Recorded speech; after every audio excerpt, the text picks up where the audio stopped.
Mic check. We're good?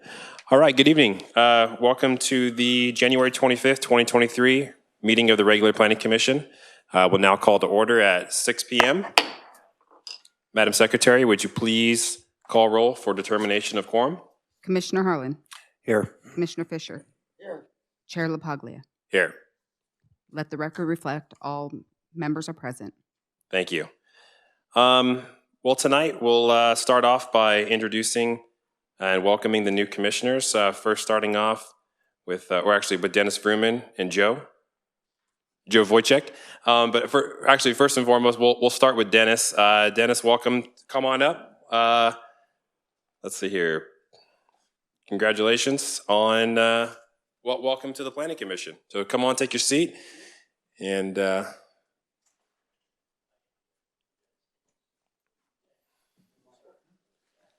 John, congratulations. See you up here.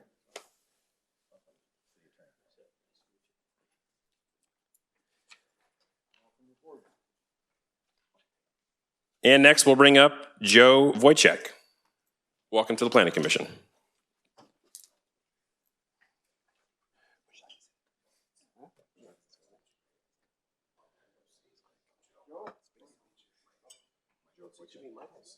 There's a lot of us, right? Kind of worldwide. Congratulations. All right.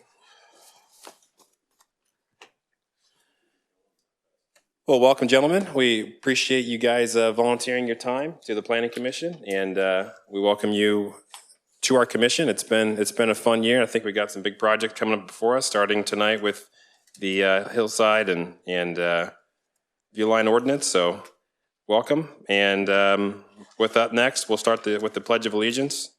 Commissioner Fisher, would you please lead us? Sure. Everybody can rise. Place your right hand over your heart. And pledge allegiance to the greatest country in the world.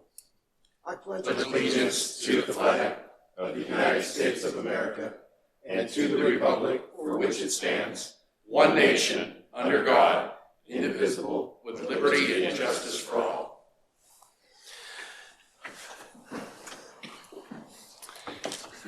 Chair, as a point of order, can I just add some information? The two new commissioners were sworn in yesterday by the city clerk, just for your edification. And we were planning on having a change to the chair and vice chair. That will occur in April. What had occurred was the current chair and vice chair were seated in April because we had a lack of items. Typically we do this around February, but we'll bring that back in April. Thank you, Chair. Okay, no problem. Sounds good. I will now move on to the approval of the agenda. Madam Secretary, are there any changes in tonight's agenda? Seeing none. Thank you. And with that, I'd like to call for a motion and a second to approve tonight's agenda. I'll approve the agenda for January 25th, 2023. Make a motion to second. Thank you. Madam Secretary, please do a roll call vote. Commissioner Fruman. Present. Commissioner Wojciech. Close enough. Present. Commissioner Harlan. Aye. Vice Chair Fisher. Aye. Chair LaPaglia. Aye. Let the record reflect all commissioner. I'm sorry. Motion carries unanimously 0-4-0. 5-0. Thank you. And at this time, we'll take public comment. Any person may address the Planning Commission on any subject pertaining to city business, which does not relate to any item on the agenda. Normally, no action may be considered or taken by the Planning Commission on any matter not listed on the agenda. Speakers will be limited to 3 minutes. Madam Secretary, do we have any non-agenda public comments? Seeing none. Thank you. We'll move on to our workshop. The presentation for tonight is the Hillside Updates Workshop, DCA-2021-2396, and the Ordinance Framework. And tonight, who do we have presenting? And staff, the floor is yours. Thank you, Planning Commission Chair. Good evening, Planning Commission and Commission Chair and Commissioners. My name is Chris Tracy. I'm a senior planner here with our Advanced Planning Division. Tonight, I'll be providing a workshop presentation on our existing and potential hillside development criteria. This item was continued from the December 14th, 2022 meeting. No report or presentation was provided at that meeting. And finally, we'll be asking for direction and feedback for these proposed code updates, desired next steps, and the public will have an opportunity to weigh in on all of this as well. First, I'll provide some background on the city's development code and how the existing hillside standards were implemented. First, the council adopted a general plan back in 1994 following incorporation of the city in 1991. At that time, it was determined that all development decisions were to use the county's development code until the city adopted its own. In September 1997, the city began the process for adoption after holding several joint planning commission and city council workshops and received public input at that time. In early 1998, the city implemented these new standards. Inclusive of these new standards were parameters covering hillside development. Other than some very minor updates in 2003, the hillside development standards have remained relatively unchanged since adoption back in 1998. Next, I'll briefly go over on why we're bringing these modifications forward today. Staff's discovered inconsistent standards between existing code sections throughout the code with respect to hillside standards. This is challenging for city staff and for applicants on interpreting what's being determined. Feedback from project applicants is the city's hillside standards and general height standards are overly complicated and have not been consistently applied. And this is having an impact on our ability to streamline review, especially for housing and as a hindrance to some development opportunities. Staff was directed by the council at its annual priority goals workshop last year to address this issue. Next, when the standards were initially adopted, the standards were applied on a citywide basis and not designated to specific areas within the city, which should have been the case back then. The overall goal for all of this is to provide concise and accurate direction for everyone involved. On your screen there is our proposed hillside overlay map, and this would be codified within the code, so there would be no question on what the areas would be. Pivoting here, I'll be covering some different issue areas for consideration and feedback. The first issue is a code conflict on applicability between non-hillside and hillside areas within the city as it relates to the above standard. The issue we're having is Chapter 16.118 refers to the height measurement using the hillside criteria. However, it's in the general city standards, so it's referring to a hillside standard for something that applies everywhere. The current standard creates issues as to when to apply the hillside development standards and when not to. Relatedly, 1624 could be misapplied beyond the maximum slope height criteria as identified under 161880. Staff's aware of this inconsistent interpretation and has raised this issue in the past on this issue. What are some potential solutions for this? First, provide a uniform standard for measuring height on a slope and pad irrespective of a given percentage. Second, outside the hillside overlay area, the maximum height would be based on the underlying zone maximum height criteria. If a project is located within a mapped hillside overlay, then the 30-foot maximum height would apply to those areas that are greater than 25%. On your screen here is staff's approach number one. This is our suggestion. You would select a high point and low point on a slope as a reference grade point. Continuing with this, if the difference in elevation is 10 feet or less, the reference grade point is established at the highest adjacent ground elevation. And this is under 2 and 4. If the difference in elevation is 10 feet or greater, it's under 3 and 5.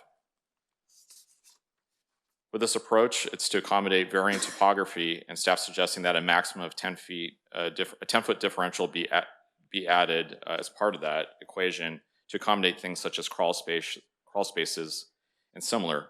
Staff's also proposing that under the scenario that chimney and vent pipes would be permitted to exceed the limit up to 15%, and this is the current criteria in our code today. What are some of the pros with this? It would provide some flexibility to account for below ground areas such as crawl spaces. It provides flexibility for someone to have a covered elevated deck or balcony. At steeper slopes where the reference grade point is 10 feet or greater, the measurement envelope would tighten up as you go uphill. This would minimize the overall height. Also, it accounts for slight variation in building sites as they undulate. Pivoting here, some of the cons of this: one might have a larger facade on one side of the building than if the height did follow the changing topography of the site. On a very steep lot, it may limit the height of the building on the highest uphill portion. Switching gears here, I'll go over approach 2, and this is for measuring the height at a building pad. It's the vertical distance from the finished grade to the height of the roof line, and this is our current standard, and we're proposing carrying this over. What are some of the pros with this? The finished grade is a known metric, and it's easily identifiable. This mirrors the current standard, as I mentioned, and it's a relatively easy standard for an applicant to show compliance with elevations and height measurements on a standard set of building plans. What are some of the cons to this? It may result in larger visible areas with newly manufactured slopes, as identified in that image. For measurements that prefer to use a natural grade, this removes that ability to rely on that. Just for comparison purposes, we did look at some other cities on how they measure height. The first example is the city of San Ramon. They take a midpoint and an average point of the plane of the natural grade. Then they take an average plane from the grade and midpoint to the roof to the measure of the height. This requires the zoning administrator to first determine the grade and the applicant to provide an average. So you have kind of a very complicated exercise with this. The next two examples, we looked at Santa Barbara and Dana Point. For Santa Barbara, the measurement is calculated from the lower of the finished and existing grades. Second, with Dana Point, the measurement is within the limits set by the upper property line and roof pitch. They utilize a combination of height maximums for one of the total height from the building pad and another from the top of curb or the property line. This includes varying allowable heights based on roof pitch. Again, kind of a complicated exercise. And lastly, we looked at the city of Riverside. They utilize a midpoint of a step foundation between the highest and lowest points of the building pads and the uppermost point of the roof. Next, with issue 1, staff has a couple of questions, and what I can do is I can circle back on all these questions. There's 15 in total with this presentation, so there's a lot of stuff to go through here. So the first questions are staff's recommended approaches, a potential solution the commission can support as an update for measuring height. The second question is, if not, is there a different approach from the examples that should be explored further that the commission would like to provide direction on? Just for context, this is our hillside overlay again.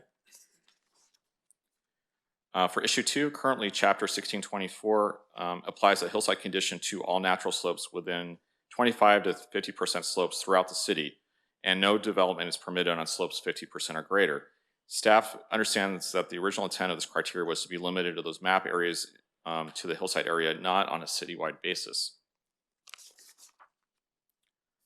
Another issue with, with issue 2, some potential solutions for this would be first to limit the applicable criteria to those mapped areas within the overlay on the map.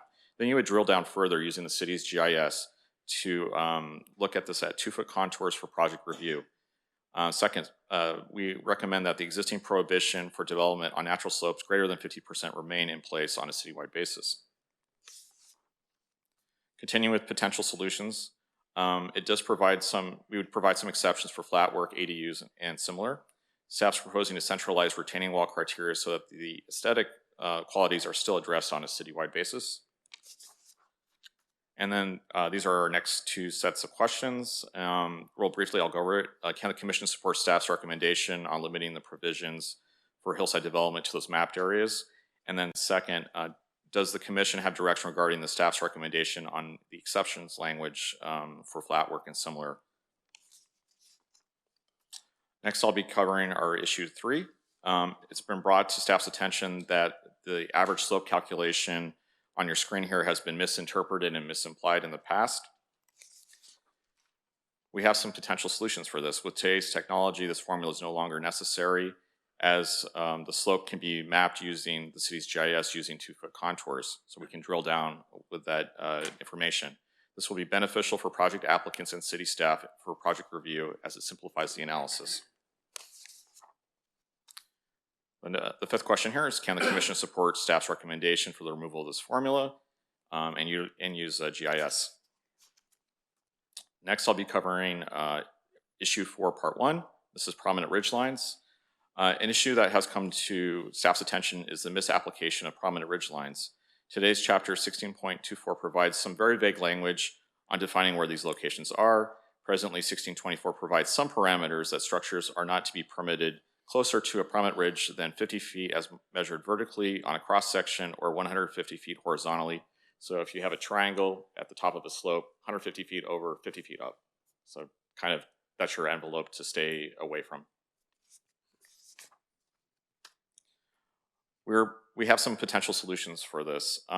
First, identify these locations within a map and precisely within the GIS. And this will create certainty in identifying these areas during project review for both city staff and applicants. And this is just our ridgeline proposed map. The red areas are the ridgeline areas as identified. And with this, we have a question. Can the commission support staff's recommendation on using GIS again for analyzing this criteria? And the second part of the prominent ridgeline criteria I'll go over here are some other potential issues. Mapping the ridgeline locations creates the potential to restrict future development on ridgelines. The original premise was for preservation of these ridgelines kind of in a natural state with their prominent visual characteristics. The challenge is how to balance this goal while providing the property owners the ability to utilize their property. We have a couple solutions here. The first solution would be landform depression berming techniques at these locations. With that, an applicant would also have to provide a visual analysis identifying whether the proposed pad would be lowered sufficiently to account for placement of the structure so that not more than 14 feet would be above that visual plane. And this is approximately the same as a one-story structure. A second solution for this would be using muted earth tone colors for exterior walls and roofing, incorporation of exterior paint and roof elements with a low reflective value. The third solution would be using vegetation, shrubs, and trees to help screen the proposed structures. And if none of these solutions would work, a person could go through the variance process if needed to, propose their development. Next, with issue 4, part 2, we have a couple questions. Can the commission support the recommended incorporation of all or portions of this criteria at a given location? Does the commission desire to exclude existing sites from these requirements? And finally, the last issue I'll be covering are retaining walls at both non-hillside and hillside areas within the city. First, for areas outside of the hillside overlay, there are currently no parameters for a retaining wall step back at a certain height with a slope condition. The situation is kind of concerning as it can lead to the creation of large retaining walls with hard edges without landscaping.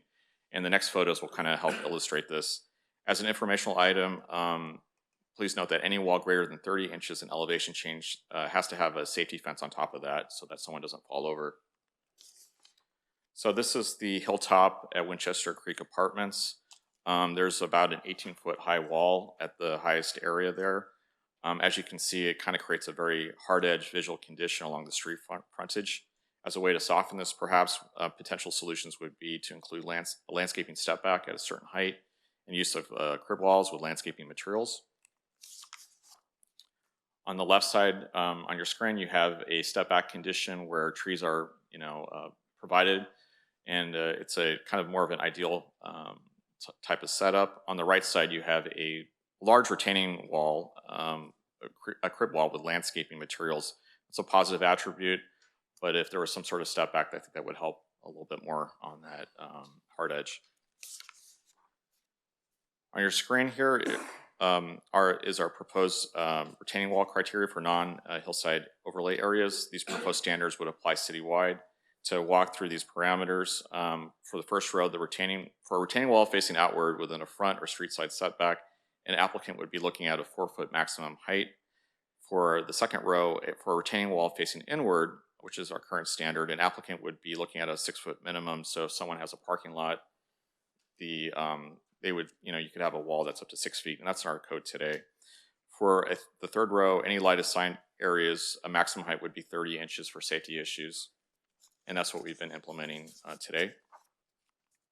The lower portion of this proposed table, for the first row, a retaining wall 6 feet or greater would be subject to the same setback requirements as the main structure, and that's where we're at today. For the second row, we're proposing a required offset So we have like a step back condition. So what we're proposing is at 12 feet in height, that you would have a step back of 6 feet so that you could accommodate some landscaping so you don't have these a giant wall adjacent to the road. For the third and fourth rows, this is just a cross-reference to that design criteria that I'll go over in the next couple slides. As I mentioned, this is our new centralized design criteria. We're proposing criteria for parameters for crib walls, keystones, Laufenstein walls, which are living walls in similar systems as a design option. Incorporation of curvilinear slope patterns consistent with the patterns of natural hillside terrains, use of compatible landscaping materials, use of earth tone colors, and then tubular steel or wrought iron safety fencing as applicable. Next, with issue 5, part 1, we have a couple of questions. Does the commission have direction for retaining walls within a front yard setback? If so, what would be the desired height and setback on a citywide basis? 4 feet is the current standard for reference, and 30 inches is the standard for any visibility areas. And staff is proposing that we keep both of those standards in place. Staff is also suggesting adding a street side setback standard for a corner lot. Would the commission desire having a setback between the sidewalk and the front of the retaining wall to accommodate landscaping, so you don't have the retaining wall adjacent to the sidewalk at a location? The next two questions are, should staff consider different approaches for single family, multifamily, commercial, office innovation, industrial, and civic institutional, or provide a uniform approach? And the next question is direction thoughts for retaining wall criteria between 4 and 6 feet. There's a gap in the code right now on that type of situation, so any feedback on that would be great. The next question with all this, based on the prior images with those tall walls, at what height does the Planning Commission recommend a retaining wall setback? Staff suggests a setback of at least 6 feet in width at 12 feet in height, and this was recommended by our DAG advisory group. And for reference, the setback for a retaining wall at a location along a street frontage is the same as the main structure, that's over 6 feet. And the question 13, does the commission suggest having any other retaining wall criteria which needs to be addressed on a citywide basis? This is the last table. We're getting to the end here, sorry. It's a lot of information. Next on your screen is table 1624, retaining walls within designated hillside overlays, and I'm just going to quickly walk through this. For the first row, for retaining wall within the front or street side setback, a 3-foot height maximum height would be permitted. This is our current standard. For the second row, for any line of sight areas, again, the 30 inches. For the third row, a 6-foot height maximum would be set for terraced walls, and that's our current standard today, so we're just carrying this over. For the fourth row, a retaining wall over 6 feet would be prohibited, and that's what's in place today. Continuing with the lower portion of this table, for the first portion there, for a retaining wall over 6 feet and as part of a structure, it may exceed the 6 feet in height. However, the visual impact shall be mitigated through contour grading and landscape treatment. That's our current standard, so we would be carrying this forward. For the second row, at 6 feet in height, a retaining wall shall be separated by a maximum of 6 feet in horizontal width. And that's also our current standard, so we're just a lot of carryover with this part. For the last row, this is just a cross-reference to that uniform design criteria that I mentioned a few slides back. Our last two questions, we're getting to the end here. Does the commission have direction regarding the mapped hillside overlay areas with having a 6-foot high maximum for retaining wall? And this is the current standard. And question 15, does the commission suggest having any other retaining wall criteria which needs to be addressed within hillside areas specifically? And what are our next steps? Well, what are our next steps for the Planning Commission with respect to review and implementation? Staff acknowledges that this is a highly technical topic with a lot of information, and there's a lot to drill through. While there's no specific timetable to move this item forward for a public hearing, resolving these issues, will improve the city's development process overall. If the commission is satisfied with the recommended changes and agrees on the standards where staff is seeking direction, it can direct staff to move forward with the preparation of an amendment to the development code. Otherwise, the commission may ask for additional information before deciding to move forward. The earliest date that staff could return with additional information would be for the February 22nd, 2023 Planning Commission meeting.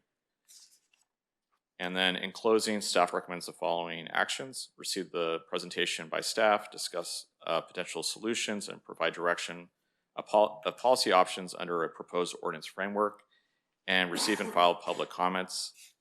And thank you. I appreciate your patience. It was a long presentation, and I'll be happy to walk through those questions again too. Thank you.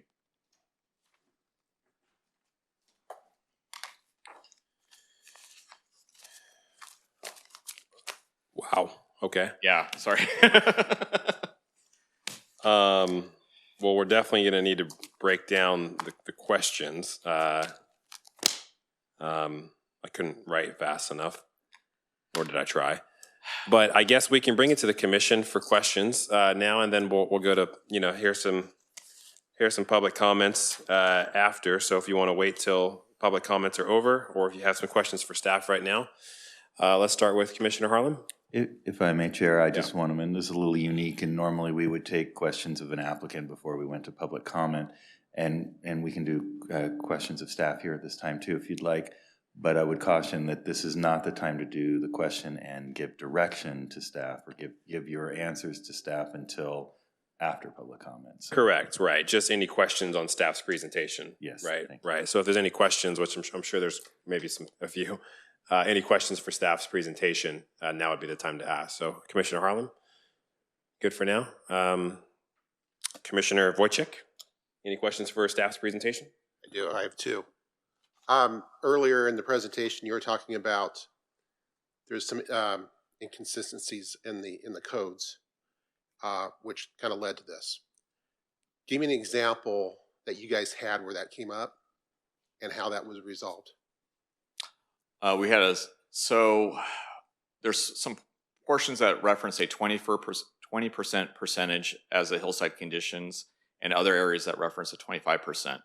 So moving forward, what we're proposing to do is to make it all consistent at a 25% metric. So that's one area that's where it's come up. Also, for areas with a slope greater than 14.3%, it then refers to the hillside conditions for measuring height and implementation. So it's a little bit inconsistent with understanding what the full parameters of what that means for someone reviewing a project. And that's in our general development standards outside of hillside. So we have these components that are referring to the hillside standards when it really should be more uniform in terms of an approach. And excuse me, Commissioner, this has come up in the processing of specific projects. We had one project that was for a storage facility. Given that we had to review the hillside ordinance against that project, which was well away from any steep slope areas, it had some slope on the property, and those slopes would have had to go into open space, and it would have limited the height. Unfortunately, that project had to be withdrawn. Now that we have a lot of multifamily projects, and we're bound by the state to process those, we feel that this is going to prevent us from reaching our densities and reaching our full build out. So it is an impediment that's having an impact upon our projects today. Thank you for that. Second question, later in the presentation, we're talking about retaining walls in the hillside areas, or generally speaking, nothing is allowed over 6 feet without a variance, right? You could do a 6-foot height wall and step it back 6 feet and then do another 6 feet right now. And we'd be bringing that, carrying that forward today, as proposed. So that wouldn't change. When we look at the hillside areas that were identified on the map, how often do you get plans submitted in which the homeowner is seeking a wall higher than 6 feet? Does it come up often, or is it rare? It's pretty rare. To be honest, we don't get a lot of proposals for projects within hillside areas. Unless Jared could elaborate more on that, but that's been my take. Yeah, good point, Commissioner. Generally, we're talking about residential, residential type of land use, single family residential. So these are folks that own properties that have homes, detached garages, and barns. That's really the type of folks. The other areas are outside of the hillside areas. And for areas that we have approved, like Greer Ranch, they're consistent with the hillside policy. So we're going to see this on occasion, but it is something that I think primarily the single-family residential applicant would be pursuing. That all? Okay, thank you. Commissioner Vrooman. Yes, good evening. I have a couple questions. In the staff report, there's a couple phrases that refer to natural slopes. And I think you, in your report that you gave, said natural state. So I'm just wondering, does the code have a definition as to what those mean generally or specifically? Off the top of my head, I believe it's just like in a, undisturbed type of state. I don't trying to think of anything else that may qualify that.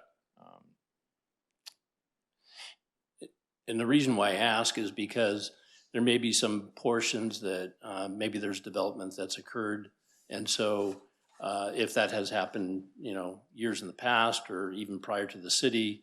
What do we mean by natural state? So when you look at some of the hillsides as you drive around, you can tell that they've never been disturbed, and some of the other ones which have. So I'm wondering if we don't have that, it's something that we might want to define in the code. Yeah, maybe prior building permits, prior grading permits.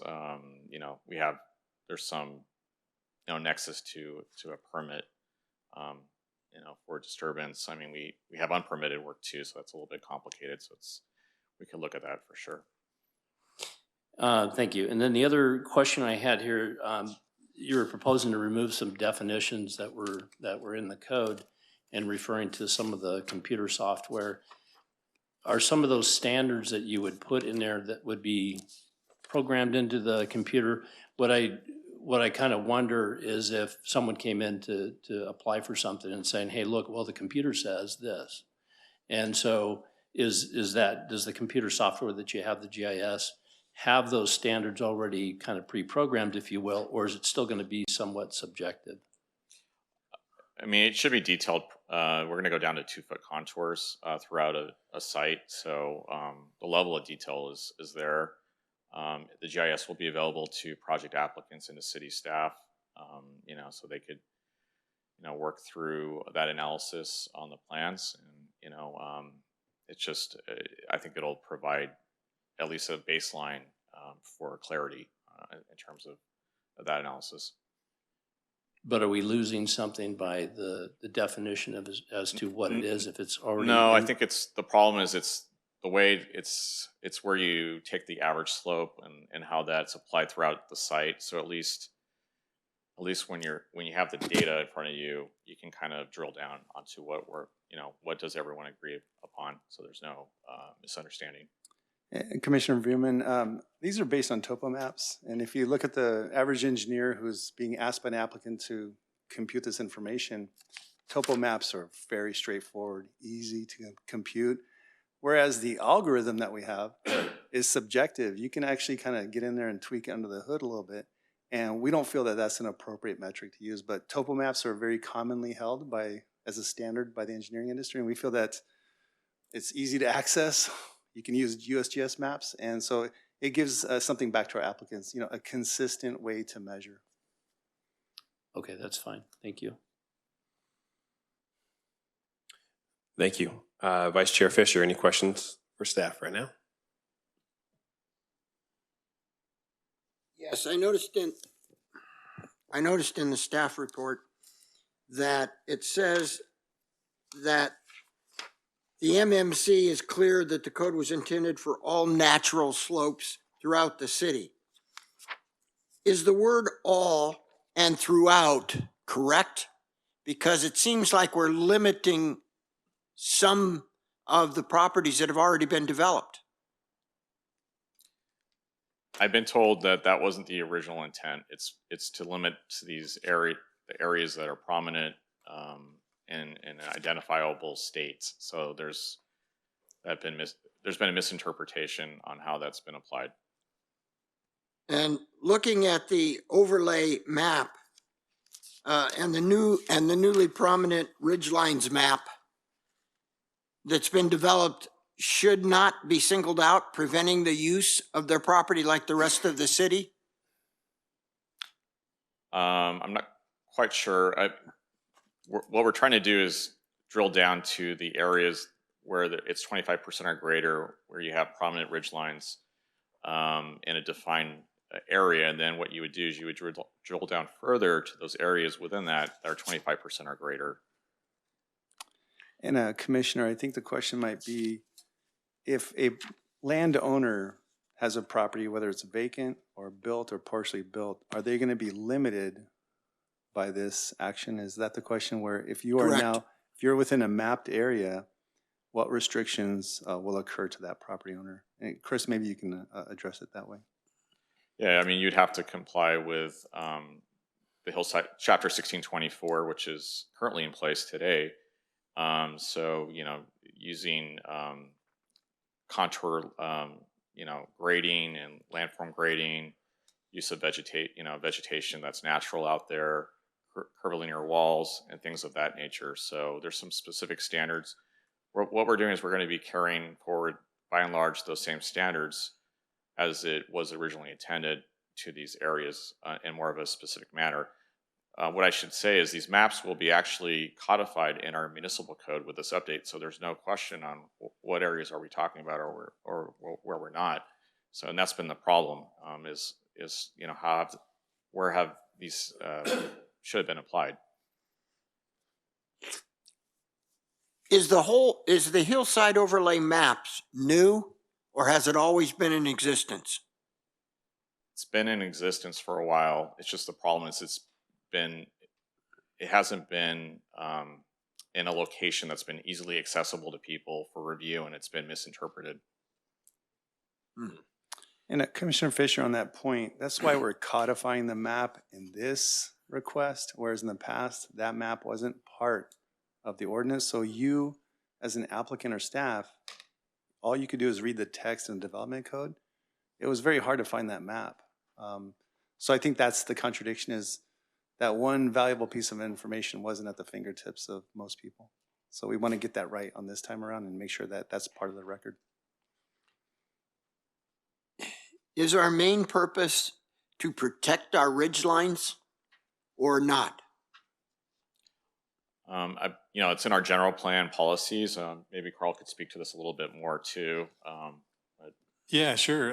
Carl Steele, Senior Planner with Advanced Planning. Yeah, we in our general plan and throughout, since we wrote the general plan in '94, we've wanted to protect the ridge lines and the views in the city. That's an important aspect of our community that we've heard from the public on. So that's the overall intent here, is to protect the ridge lines and to not have prominent features jutting out from the ridge lines, for sure.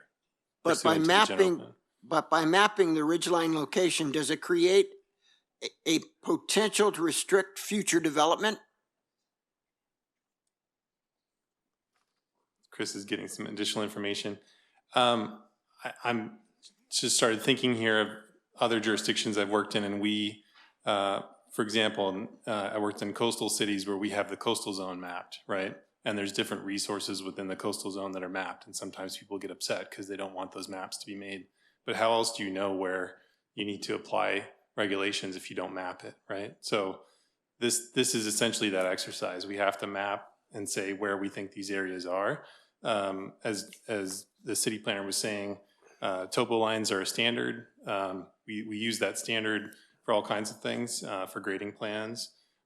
So we're just trying to identify where the areas are, and then the haggling over what the regulations are is what we're doing here today, right? That's what the workshop is trying to understand how we want to apply the regulations.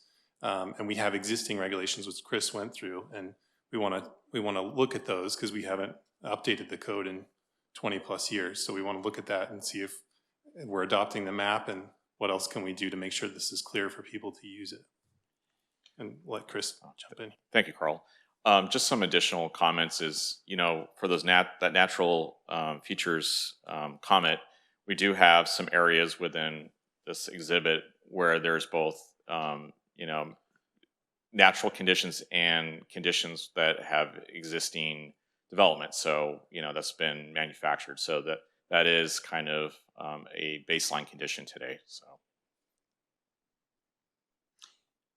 But by adopting, And we drill down using our GIS on a project level basis to see what's existing there versus what's in a natural state as well. by adopting the ordinance, will we restrict future development resulting in significant impact to the property and businesses that already exist? I don't think it would restrict it so much, because what we're doing is we're clarifying our existing baseline information. We are also, with this, proposing a carve out for prominent ridgeline criteria where someone could come in, do maybe berming and landform techniques to a ridgeline area where that's not offered today. Also, you could do, through aesthetic treatments and stuff like that, you could develop your site at a ridgeline location potentially as well. And Commissioner Fishner, forgive me for bunching in, but on that point that Chris is making, we're not saying that we want to restrict development. What we're seeking guidance and questions on is, can we better screen that type of development through enhancements? There's techniques such as berming, landscaping, walls. There's a way to work with the topography of a property. So if an applicant can demonstrate that, no, that's not going to lead to us denying single-family residential, denying barns, denying detached garages. We want to support development, but we want to seek direction from your commission as to how that development should be designed. So again, if we can find ways to buffer and screen a future single-family house, I think that's appropriate, and that's why we're trying to seek that direction from you. And you mentioned future, but what about the developments that are already existing? Yeah, so if you've been issued a single-family residential permit, you're good to go. I think what we're talking about is the accessory structures. You'd like maybe a barn, a detached garage, a cabana for your pool, a flagpole. And there's a lot of accessory things that come with properties. And I think anything new would be subjected to this. But everything that's legally been implemented, that's not what we're talking about. It's not a retroactive grab. It's about, this date forward and who would be coming in for building permits. And we're talking about hillsides, and we're talking about ridge lines. I'm confused in the fact that in some of the language and some of what I've heard is that it's going to impact more than just that if we adopt these guidelines and ordinances. Where I look at the ridge lines is that we've had a lot of, like that project example I gave you on the storage facility. There were folks that said as they looked up at the property from a certain vantage point, that was a ridge line. And the way it was written in the code, it could be interpreted as a ridge line. This is something in the middle of our city, not anywhere near these features. So I think we want to clean that language up so that a ridge line is where the map is, and it's not any old little hill in the middle of our city. I think that's where we're trying to get it right. It's lessons learned. Yeah, it's very ambiguous right now. It's like anything visible from the 15 or 215. I mean, Okay. It's so I think what we want to do is have these areas mapped out so there's clarity in terms of the areas we're talking about. Okay. I think that with some of our development that we've had within the city, the view shed has been affected, and we have kind of like a peekaboo effect from the hillsides. Is that correct? Or am I misinterpreting it? I think there's been some development in the last 25 years, and there are still areas that have open vantage points, but I think 25 years ago the baseline condition was a little bit different, but there still is prominent ridges that can be viewed throughout the city. I meant, I know Santa Rosa is at the Santa Rosa Plateau. We don't want to affect that at all, correct? Correct, and most of that's in the county, to be honest, on the west side. Where the ridgetop is, we just have kind of the lower hillside conditions over there. And then there's the Los Alamos ridge line. how will that impact the people that are already there if we adopt these? Well, we're proposing are some exceptions for the ridgetop, areas of the site. They through grading techniques with landform grading, berming is one option. We could also look at vegetation to help soften that aesthetic. Also, use of earth tone colors. That's in other cities. That's what's been implemented at ridgetop locations. And now through the chair, can we have staff bring up those particular slides? Just I think it would be important to walk them through the angle.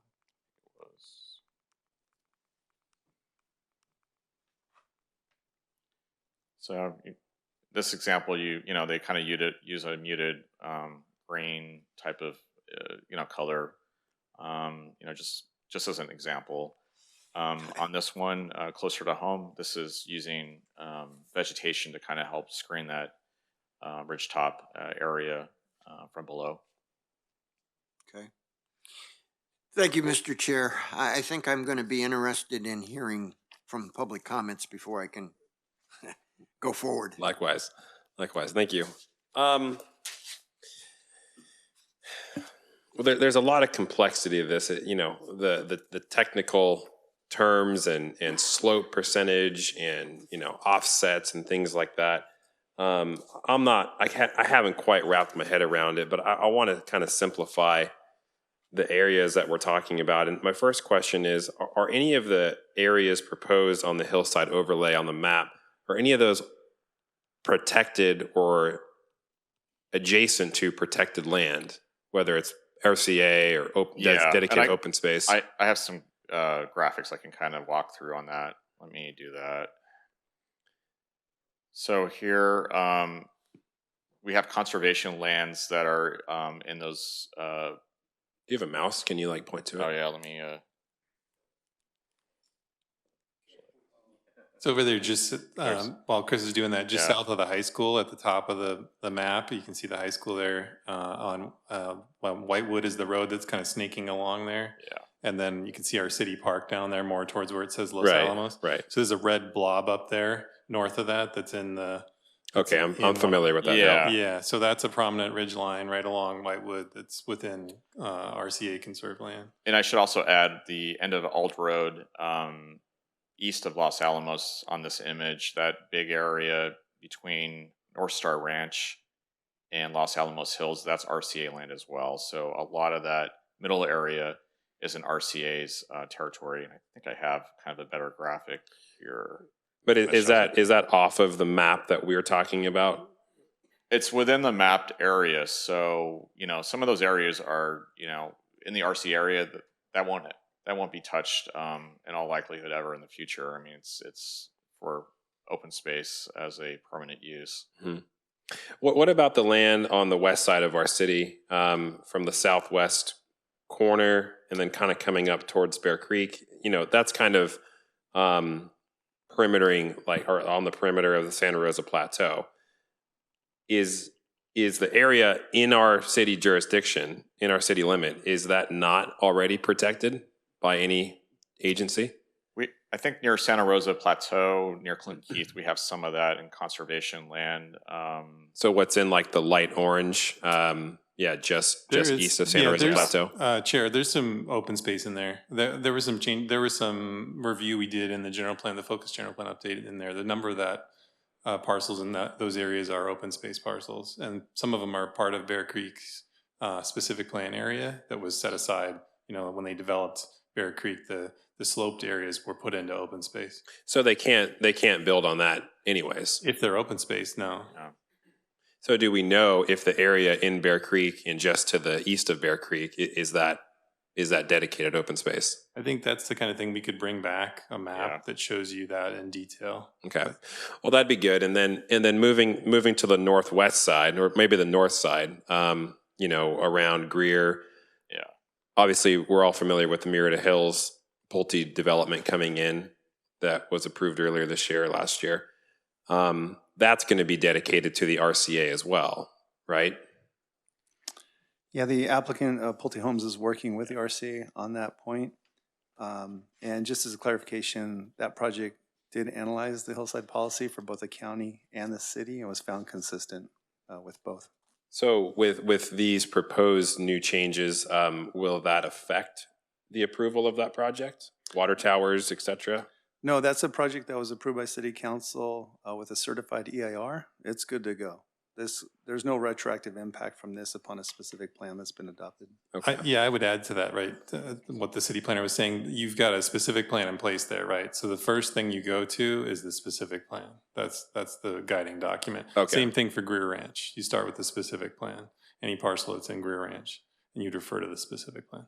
Okay. So to me, that kind of eliminates a good portion of the land that we're talking about. The land that we just spoke about, that will be Murrieta Hills, some of the land bordering the Santa Rosa Plateau. I'm all about making changes to protect the beauty of our city and the ridgeline and the hillside and everything. It just kind of seems like it's narrowing down to a smaller area. And with that, it just seems like, I don't know. It's hard for me to put a blanket over everything because everything is a little different. There's already some development, in the center off Los Alamos, and I don't think there's any planned development on the north end with a red highlight. Above, or kind of, I guess it would be like above Greer By the high school, or well, I guess that's above Greer, right? Because Above it's on the west side of the 215. Yeah, to the east of Greer, in between Right. The 15. Yeah, a large portion of that is open space. Well, actually, what from Greer. I'm talking about is just adjacent to the 215 and what would be east of Greer. Right. That little that kind of that sliver. Yeah, that was another area we looked at in the general plan, the focus general plan update, because we made land use changes down the hill there to the right over where it says McElwain, way over at the edge of the image. There's some single family parcels there. That's the Target parking lot all the way over on the right. So that ridge line that you see above there, a lot of that's in open space, and it's within the Greer specific plan. It's open space. Yeah. So to simplify, like a question on that topic, on this specific area, we want to limit or constrain development that's actually affecting the slope and the hillside and the ridgeline. Is that correct? Yeah, we want to minimize the height overall to kind of step along with the hill, in keeping with the hill, but providing some allowance for basement areas and crawl spaces, which currently isn't really defined. So the way it works right now is it undulates with the site. So it's very difficult to analyze a site, for the height, to be perfectly honest, because there is no two perfect areas within a slope property. You're going to have undulation throughout a site. Right. Yeah. Right. Okay. It seems like there's a lot of lot of parts to this. Referring back to, I think, City Planner, you were talking about the development off of Jackson and Nutmeg, right? That was like a three-story Storage facility. Storage facility, correct? That's correct. And if I recall, the problem with that is that the surrounding residents were upset that it was going to be this giant building on top of what was already a pretty significant slope, and it was going to block their view of the Santa Rosa Plateau and all that. Am I right? Or is that? I think you've accurately penned the commentary from the public, but I would remind us that project was consistent with height and setbacks and all that good stuff. But yeah, I think the concern was, are they going to be harmed by losing their view shed of certain things? And it was more than just the Santa Rosa Plateau. They had pointed out some other locations, but that was withdrawn. And again, their main point was about ridgeline as well. That got traction because of the errant way this was written in the code. Prominent ridgeline should never have been part of that project at all. Should not have been subject to the hillside ordinance. It should have been free and clear, just as a flat square piece of property down the street from here. That was the big problem with that issue. It should not have been subjected to the hillside policy or ordinance. Forgive me. And is it safe to say that project maybe sparked this review? Yeah, I think that and a few other projects, we were starting to see some common ground with requesting that the applicant prepare a steep slope analysis. And then when you start looking at above 25 and above 50, now you're looking at excluding development from those areas. And that's simply not fair when we've already analyzed most of these properties under our general plan development code. They should be built and they should be built out at the densities we've assigned through city council. And the way this ordinance was inherently written is preventing us from doing that. Okay. Okay. Well, to kind of wrap up, I guess my point is I feel like, we can kind of narrow it down to maybe two specific properties, two specific areas, I should say. I'm not really worried about, this affecting any future or restricting any future development along the Santa Rosa Plateau, our west city perimeter, because I don't feel that that'll ever happen. But in case it does, we should have something in place. So with that, I'll wrap it up, and we can move on and welcome some public comment.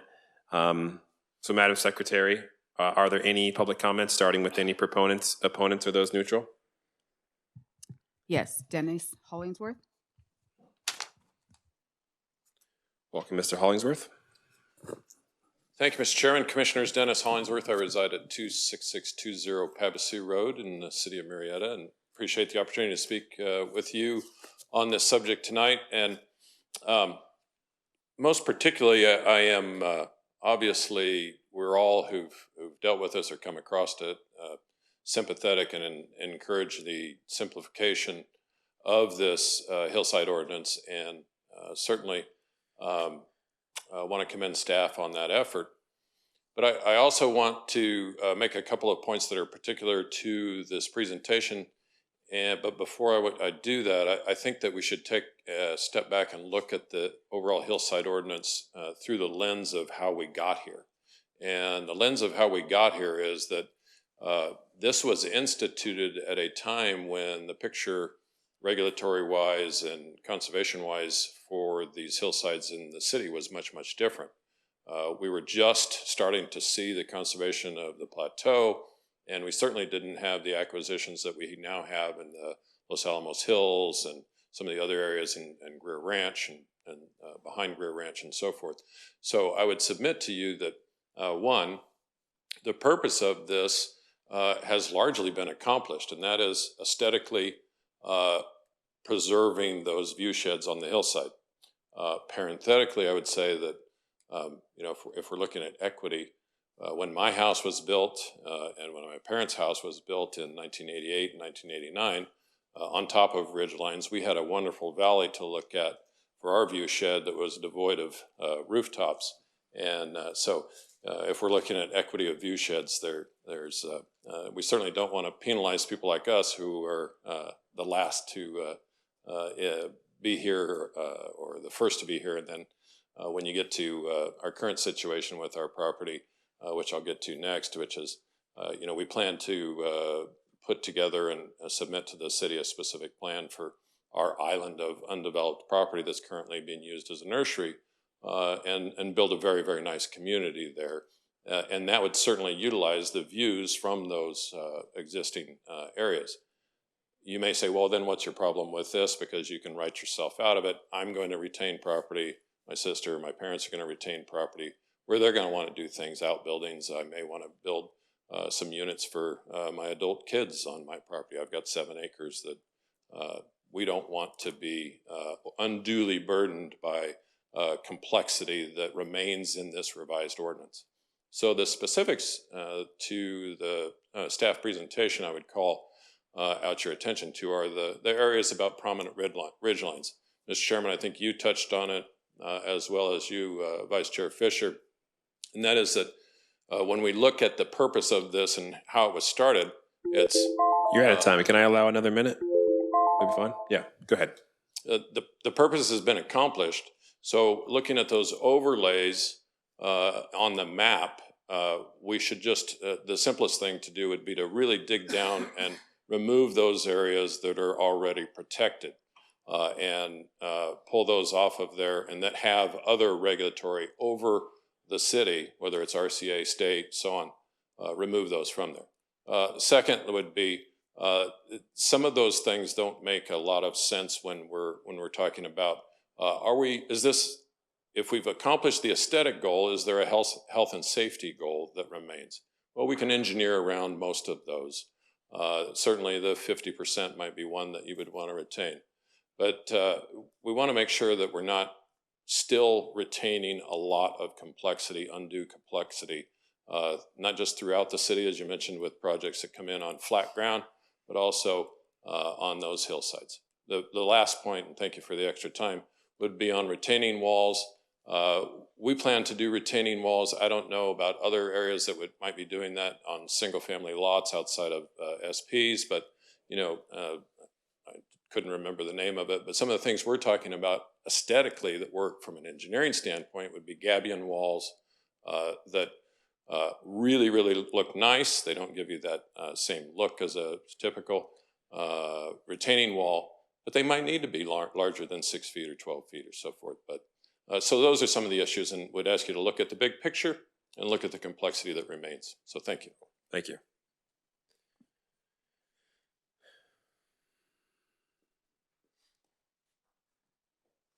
Anyone else? Dan Long. Okay.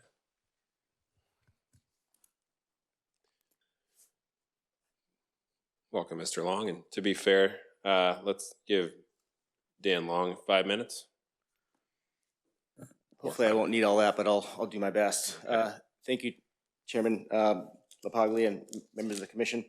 My name is Dan Long. I reside at 28640 Callahan Road. My family has been in the city since the 70s. We actually are the owners of the westernmost hogback hill, which is that big blob red, which is a prominent ridgetop on your exhibit. I got a big problem with this proposal. I understand staff's approach. I understand wanting to preserve ridge lines. My past life, I was a city planner. I actually interpreted these grading ordinance, hillside grading ordinances. They're a nightmare. I acknowledge that. Those design programs were the end of me, which is probably why I'm not a planner anymore. The previous speaker before me made some really good points. We're talking about viewshed corridors. We're talking about prominent ridge lines, where they're designated from. Where's been the protection when Costco was built, or Radius Hospital built, or any of the other large 3-story office buildings that block the views of these ridge lines? Was there any consideration at that time? Doubt it. A lot has happened over the last 25 years. A lot of these prominent ridge lines aren't as visible as they once were. However, as the previous speaker said, I can go to my hilltop and I see all these hilltops and all these rooftops. They weren't there 10 years ago, 20 years ago, 30 years ago. Yet here we are being restricted.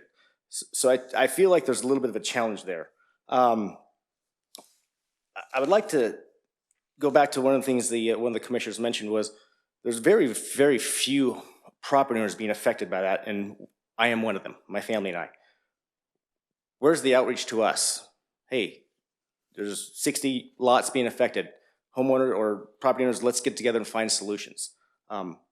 As much as I would like to say, throw this away, I get it, let's work with each other. I think there's solutions that we can find that can work with each other. Retaining walls, the 50-foot, 150-foot clearances. The hogback that we live on, if you enforce that rule, you're gonna push us so far down the slope. We're gonna have huge retaining walls. You're actually gonna create a situation where we gotta build bigger retaining walls, because if you look at the slope, you have a ridge line and it goes steep real fast. You push us down that ridge line, now all of a sudden we're building on a slope that's 30%. That's really difficult. So I think some of the practicality of what what staff is asking for is actually making a situation worse. So I'd really encourage Planning Commission to ask staff to reach out to the property owners. How can we solve this? You know, I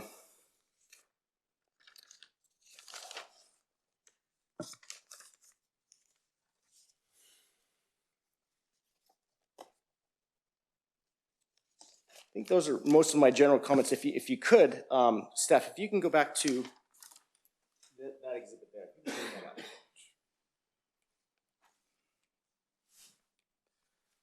We're going to bring up an exhibit of a picture. You guys actually have an exhibit of my property. There you go, right there. Back one, please. Yep. There you go. That ridge top, basically I own from end to end. My family and I, we own it. Top to bottom, the entire top. A lot of people don't even realize on the left-hand side there is a 2-story, 4,500 square foot residence there. Guess what? Can't see it, can you? It's because we were right on the top. It couldn't be higher on the ridgeline if you tried. But there's mature trees all around it. It's buffered, and no one even notices it there. In fact, we have people all the time up there. We do weddings, we do concerts, we do events. People say, we didn't even know this was up here. Why? It's because we have trees up there, we have shrubs, a lot of screening over time, and it works. So I feel some of the restrictions that are being placed on us really aren't necessary. If you work with us, I think there's some solutions we can come up with and show you, hey, this is what we've done, and it works. So I'd really encourage staff to reach out to some of our property owners and see if we can work on some solutions together. Some of those might be single story, limited roof pitches, 4 to 12 max, going horizontal with the ridgeline as opposed to vertical in big boxes. There's a lot of design things that you can do that can accomplish this. And what I'm asking for is give us an avenue to build and develop our properties just like everyone else. We're not asking for anything special, but give us an avenue to get to the finish line to where we can enjoy the use of our properties just like everyone else. Thank you. Thank you. With time to spare. Next, we have Jonathan Ingram.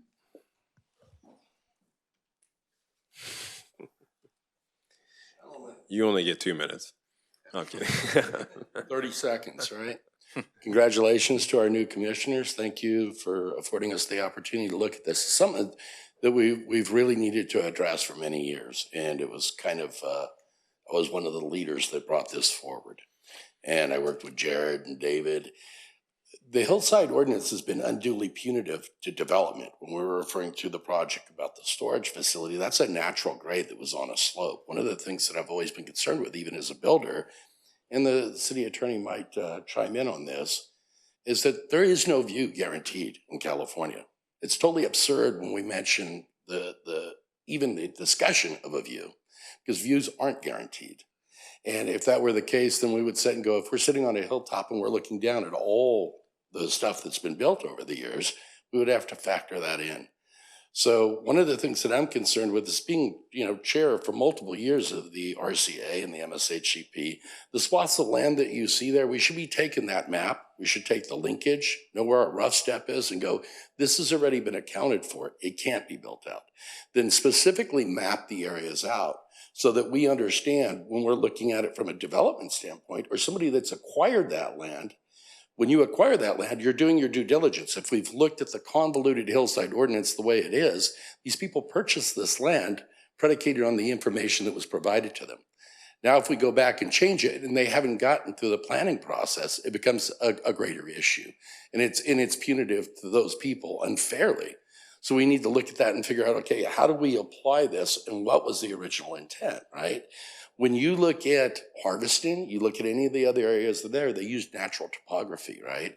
You're not seeing mass grades anymore because it's not cost productive to do that in development. Grading has become extraordinarily expensive and time consuming. So we're trying to use those natural grades and those surfaces in a way that are more productive without causing disturbance. The original intent of the hillside ordinance was to protect the escarpment. Good question, Mr. Fisher. The Santa Rosa Plateau and areas that were ecologically sensitive, that have already been acquired and can never be built on. When you look in Greer Ranch, where I reside, and I sat on that board for over a decade, the reality is we have areas that are either PQP, which is public quasi-property, or we have open space that is managed by Team RCD that can never be built on. So you have to take a look at those areas and go, what was the intention of that? What was it for? And what those corridors do.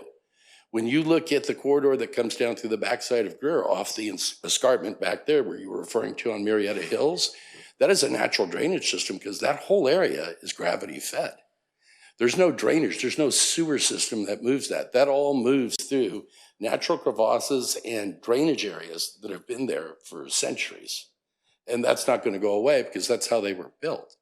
So how do we go and say, these are the areas we know are protected. These are the areas that we know you're not going to be able to build on for perpetuity. and then figure out, okay, we're going to look at a map. And that's where I agree with Mr. Long, maybe sitting down with the property owners that are impacted and going, okay, what are you willing to do to bring to the table to help staff resolve this issue? Because it's an issue that needs to be resolved. And it's something that's been extraordinarily complicated for many, many years. So I think it would afford the opportunity to sit and have that conversation, maybe doing a workshop with the public and the properties that we know that are going to be impacted.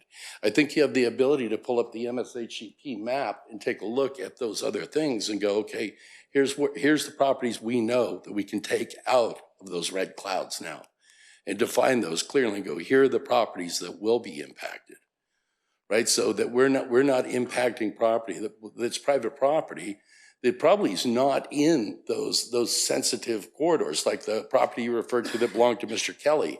All of that was acquired by the RCA. The same with Mary Ann Miller's property that parallels the backside of Mr. Long's property. So those properties are never going to be built on. Those are done. The areas that are left, what you should be looking at is the rough step in that area where it's impacted, where you know you're going to have that balance between environment and development, and go, these are areas that you're not going to be able to build on. They're going to have to be acquired at some point, right? And those will either come from willing sellers or developers that come in and decide that they're going to give that land to the RCA in order to be able to develop. But I think you need to establish what areas are there and establish clearly so that people understand. Because my main concern is when we start talking about a midway point on a footprint, even on a single family dwelling, does that midway point start from street elevation or the elevation beneath? Because that was the issue we had on Nutmeg and Jackson, was where does the elevation point start? Does it start where the houses were built in front of it? Or does it start down at Nutmeg and Jackson? Which elevation do you establish, right? Because if you went to the center point and said, I can go up 20 feet, then that project was well within compliance. It met the criteria of the general plan and the elements that were requested from the city. So I think it's establishing the point where you're going to say, that's your benchmark. This is the area that you're going to use. This will set your criteria for your elevation in the future. It'll be a lot easier to deal with for staff in the future. And thank you very much, guys, for taking the time to listen to me. It's kind of neat to be on this side for once. Thank you. Not be taking the arrows from the other side. So God bless you. Thanks. Thank you.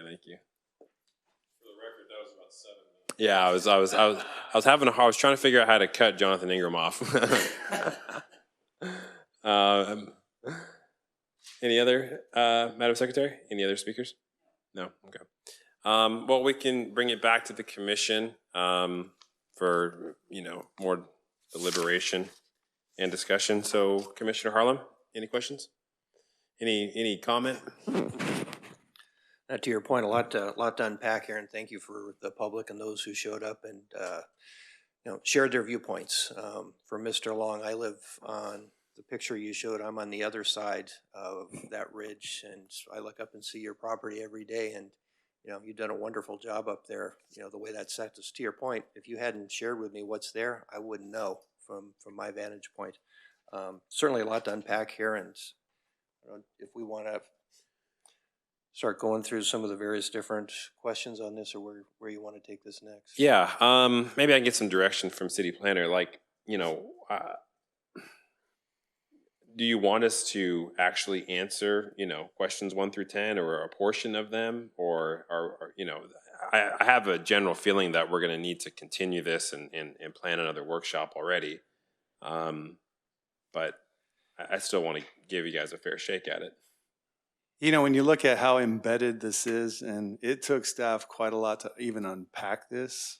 I mean, speaking respectfully to the mayor, we were hoping to get this done last year, but it just was amazing at how deeply embedded it was and how contradictory that information was embedded.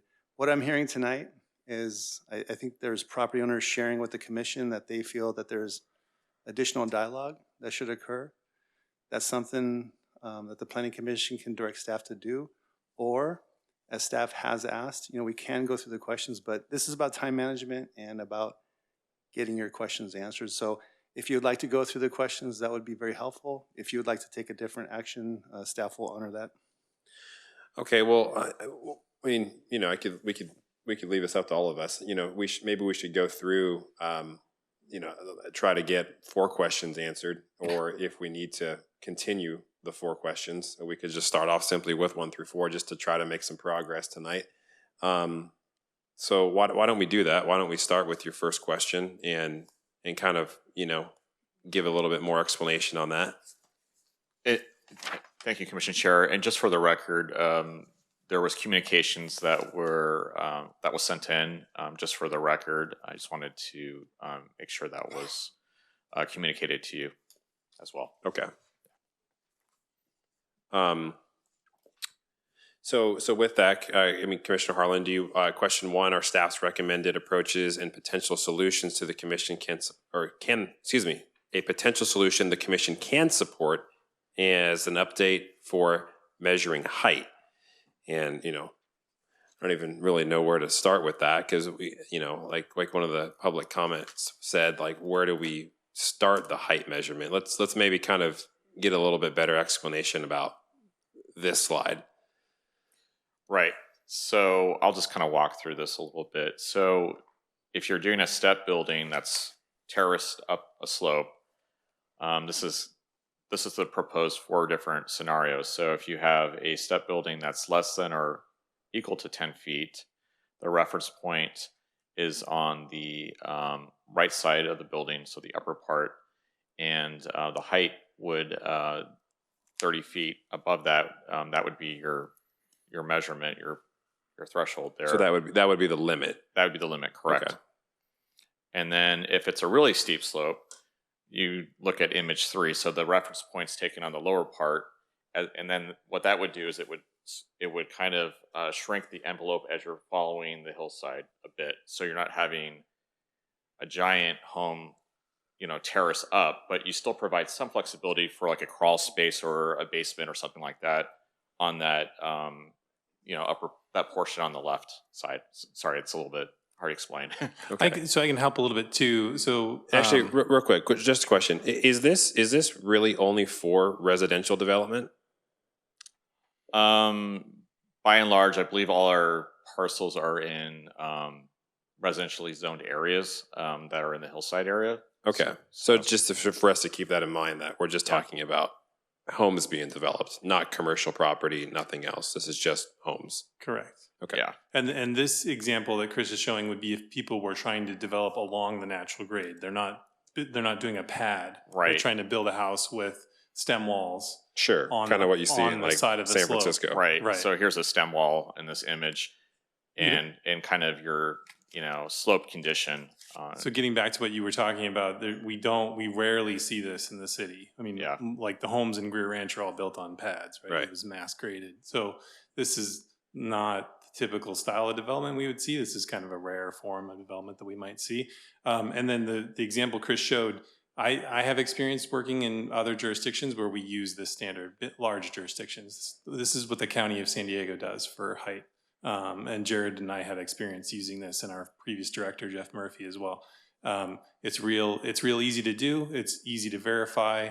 In the example Chris talked about, when it's a really steep slope, you just go 5 feet out from the lowest point, you go up 10 feet, and that's where you get your height from. So it actually provides a lot of flexibility. It's less complicated than the example Chris showed, where you're sort of measuring height as you go down the slope. That's horrible to do. That's what coastal jurisdictions do. Cities like Del Mar and Solana Beach have those types of regulations where they're trying to protect it all the way down the slope. It's awful to do that to people. It's really expensive from a development standpoint for the people to prepare plans to show every little point like that, and then go to hearings and try to haggle that out.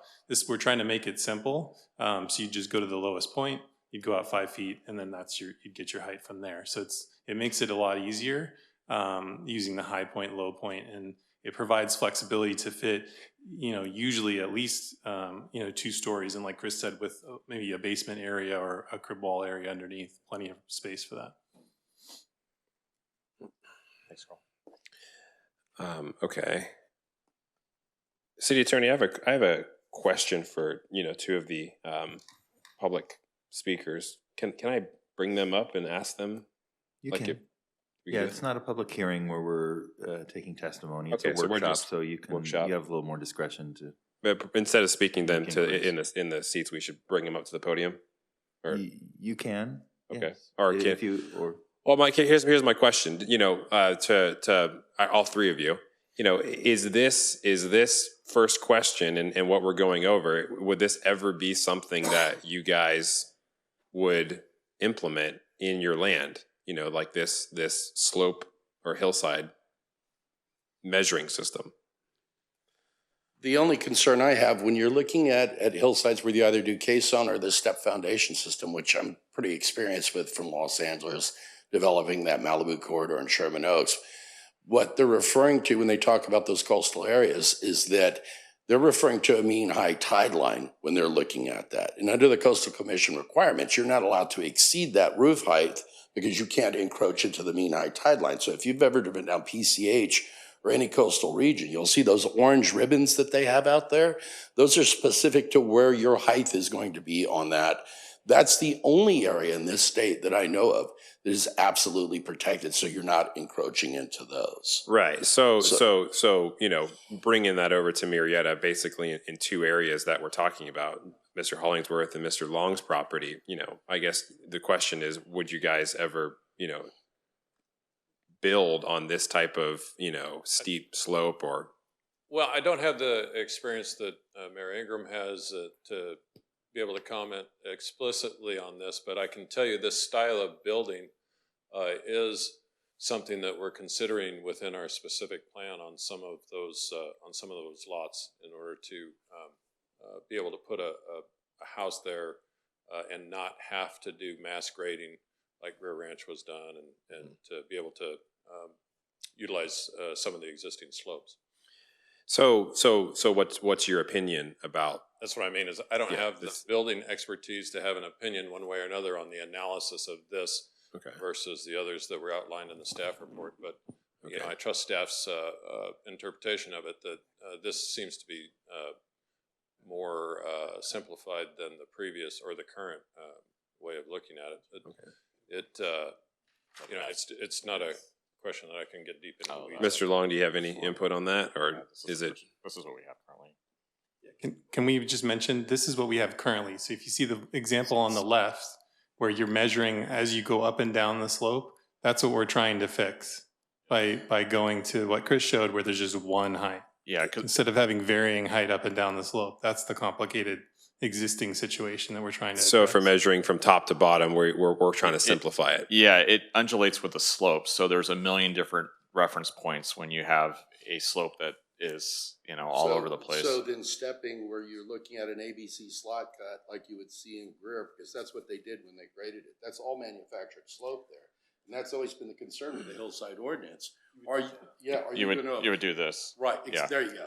Just measure from the pad. From the You pad. Just use the pad. So the Right. hillside ordinance wouldn't be applied to manufactured slope then? Well, If you'd use a pad. You'd use just a pad measure- You would as just an measure the elevation. height on the pad. So Yeah. you'd have 30 feet to work with on the pad. Okay. Yeah, and any existing house up there would fit in there. Because the retaining wall concept absolutely works. I mean, and you see that a lot with friction piles. You see that a lot with caisson systems. Yeah. That's a no-brainer. And the problem is you start to look at the land that we have left to develop, the vast majority of that land is going to be this type of construction when you start getting around the hillsides, because grading becomes prohibited. And you have a lot of granite here. So soldier piles and caissons are the future. Those are the last lots that are left to build on. Those were not the easy build. So okay. So we're talking about, and I understand and I appreciate the input. It's just simplifying the approach of measuring is basically question one, correct? Dan, do you have any? That's yeah, correct. I would agree with that. I mean, part of the challenge is, and I think that's what staff is saying here, the complexity of determining where the starting point is from. When you simplify it, it gives us as a builder or a developer certainty. That's Sure. all we want is certainty. We want to know what's the rules, is it easy to interpret? Yes, we know it. Check the Okay. box, move forward. And this simplifies that. Yes. Okay, great. Just given that complexity that you spoke of, right? And the idea to make this objective, it sounds like there's not a one size fits all to this. It might be a different approach based on what you're actually building from, whether it's flat, whether it's a slope. Well, to me, it sounds like this is just really simplifying the way to measure it. and from what Mr. Steele was saying, in the coastal regions, how complex it is measuring from the top to the bottom. This is favorable to everybody, right? Is kind of the general consensus I'm getting. We think this would make it easier for our applicants. I mean, I've worked at the building counter before I became a planner, and you want simplicity as a building tech. You want to just be able to say, we're going to go to the lowest point, we're going to go out 5 feet, we're going to go up 10 feet, and that's where we take the height. That makes it super easy to do on slopes like this, instead of the opposite, which I referred to, which is what happens in a lot of the coastal cities, is they say you're going to take the height at every point of the building, every corner, and then you end up with that other image Chris had where you're essentially taking height along the entire slope of and it gets this one on the left. It gets overly complicated. That's what we have now in the code. Gotcha. So you have people that are doing that when they come to the counter now. They're trying to figure out height that way. We don't want that. Right. And from staff standpoint. We want to make it more simple. Yeah, okay. it's a warped plane, if you will, that has a million different data points. So it's very complicated. I clearly understand that now. This image, looking at the staff report, earlier in the week, it didn't really make any sense to me. Yeah. But this is a little informal, like it's a workshop, right? We have two of the property owners here with us, so we might as well make some progress and try to check off a couple of these things. And that's kind of my position up here, commissioners, is just to make some progress on this. So, okay, well, I think we can agree that, to give staff the recommendation that they were looking for and answer question 1 with a yes. So let's move on to question 2. Did we have any other input from any commissioners on this topic? I would just like to chime in. It's become very apparent to me, especially when you're dealing with unique properties, and I would say any hillside property is going to be unique, that one size doesn't fit all. Right. And so it seems like if I'm a homeowner, one approach may work better than another approach, but I should have multiple approaches as an option. Sure, like have the option. Yeah, so I could figure out, okay, because we're trying to take square pegs and put them all in round holes, and we're not going to have that here. But if you give me multiple pegs, I think I may find one that will fit. Right. And so my recommendation would be have multiple options. And this way the homeowner has a choice. It's like a smorgasbord of choices to say, well, option D works in this lot, but maybe one lot over, option A works. So I think there should be that flexibility. Sure. Yeah, I can respect that because, and I agree. I think the beauty of what we're working with right now, guys, is that, it's not hundreds of parcels. It's not hundreds of different properties. We're really specifically talking about, in my opinion, 2, maybe 3. But let's go ahead and move on to issue 2, or I guess question 2 would be. If they wanted a different approach, kind of from the examples, just providing direction on that. I think we kind of just touched on that a little bit, but any other input on that? On a different approach? Mm-hmm. Basically from using high point, low point for a slope where you have a terraced property, and then continuing to utilize the pad measurement as we have today. So those are 2 approaches as a baseline. Sure. Yeah, I think that's good to have those 2 choices. I think if you come up with a third, then present it.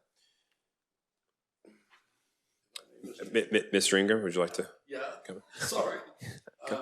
On that, you need a midpoint for that. That's what I was just discussing with Mr. Shatsaransu. If you start out, and let's call the elevation at street level 12 feet, we say that you're not to exceed 20. As the property drops down in stages, you have to have a midpoint to figure out from the center what the height is going to be. So you have to establish that somehow. I don't know quite how you're going to do that. And by the way, this impacts 1,100 parcels, just so that you know. Oh. So it's not just a few. It's quite a few. Well, that's 1,200. That's 1,200 properties given, including on the west side. Well, the measurements are in our general development standards, so this is a citywide type of setup for measuring. So it's just going to be uniform. That's been an issue on how we've had multiple things on how to measure height. So we want to be clear and concise on what we're trying to do and apply it you know, in a uniform pattern as applicable. Okay. Based on prior conversations and negotiations with other folks as they were working on properties, is what you're hearing now addressing? Would this address some of the back and forth or frustrations you talked about early on? I think it would. Having some projects that fell out. Would this have made it simpler for the applicant with what we're talking about here? I believe so. Yeah. I mean, it's a known metric where the high point, low point of a property is. It's easy, you know, it's easily identifiable on a slope. If you have a pad, you know, the finish grade can be identified, and then you have a known metric and as far as the height goes. Right. So, and to help a little bit, it's based on the design of each individual project, right? So, in the example that we just showed you, where we were looking at doing the height 5 feet out from the bottom corner of the building. Actually, can you stay on that one, Chris? Go back. Sure. So if you look at the one that we've talked about, we don't like on the left, that one, you're being prohibited now, and that's how we apply the code now. So if you're down there where the bottom of the building is, the slope is keeping your height down. But the way we're proposing to do the height would provide more flexibility on the lower area. You'd get more height, more ability to fill in that space. So it actually rewards people for building down the slope, which is what you want in a hillside ordinance. Got it. Thank you. Chair Fisher? Yeah. Has the planning department reached out to some of the current residents to ask their opinions on some of these things? I mean, it's very technical, and they have experience with their properties there that could guide the city in understanding a better solution for it. Has that been done? Have we reached out, or is that something that is a possibility to do? We did do some public noticing, like any other type of workshop, but we can do some additional, outreach with those folks. I'd be happy to, help communicate this further with those folks that would be impacted. So we'll be happy to do that. Yeah, I would say, Commissioner Fisher, I mean, that's part of what we're doing tonight, right? Yeah. This is a public workshop. Nothing's written in stone. This is staff getting direction, bringing something forward, and the public's made aware of it and we appreciate the public input. And moving forward, we would want to reach out and meet with folks and have those discussions as we craft this. Okay. Well, let's move on to question 3. If we can bring that up.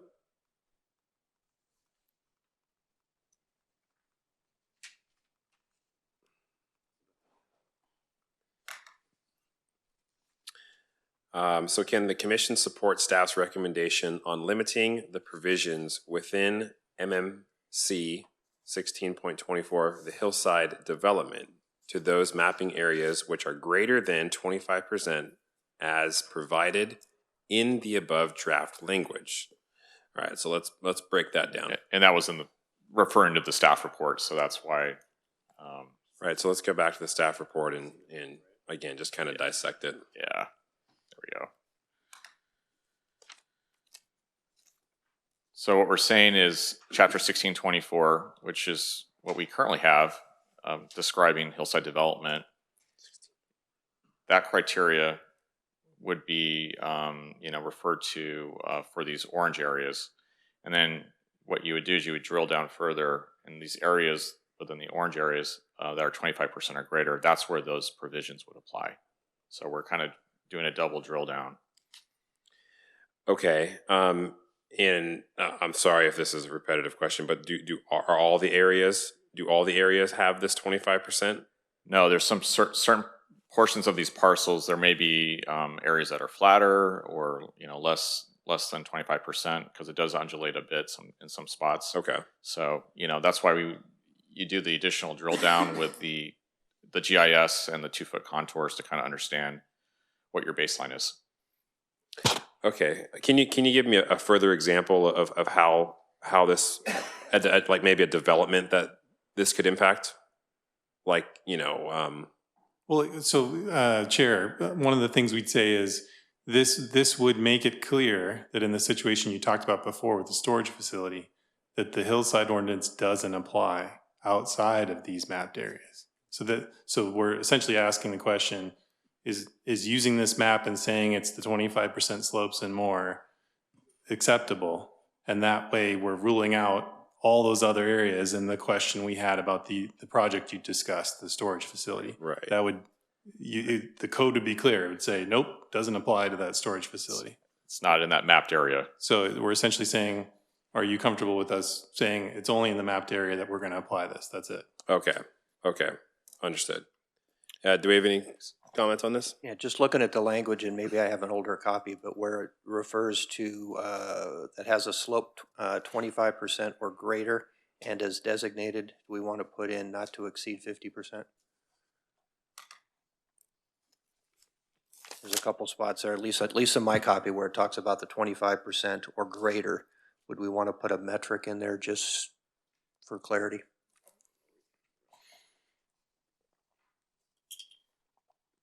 We can, more than, we can add that in as a reference in there. Okay. One other suggestion I would mention, looks like under B, you're striking some of the language under natural slope, and it goes back to what I brought up before about definition, or do we want to maintain that somewhere? Are we referring to all slopes or just natural slopes, or? Well, under D, it does speak to natural slopes exceeding 25% or greater that are integrally contiguous. So we're kind of keeping that in there under D there on page 8.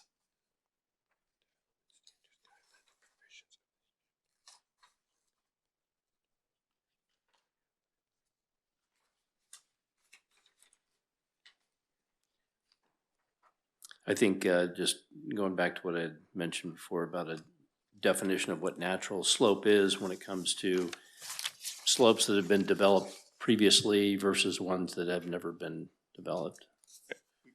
Yeah, we can look that up. We do have a definition, it looks like, because I do have it in italics. So I know that in chapter 1624, we do have that noted. Let me come back to that if that's okay. If we can. Yeah, no problem.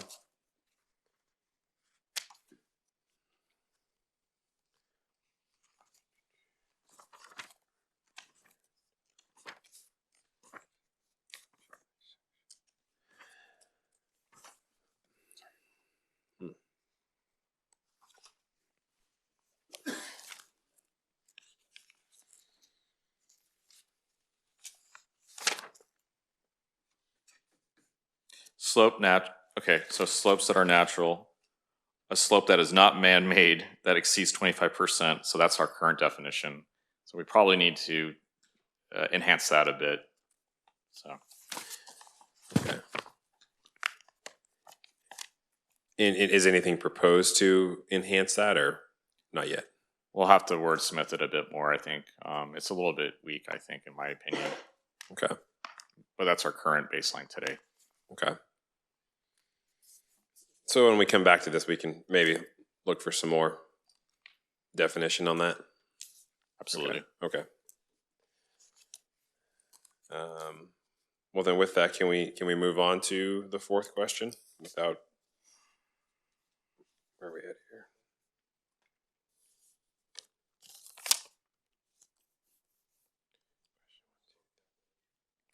Get back to that. Draft language. What were we saying?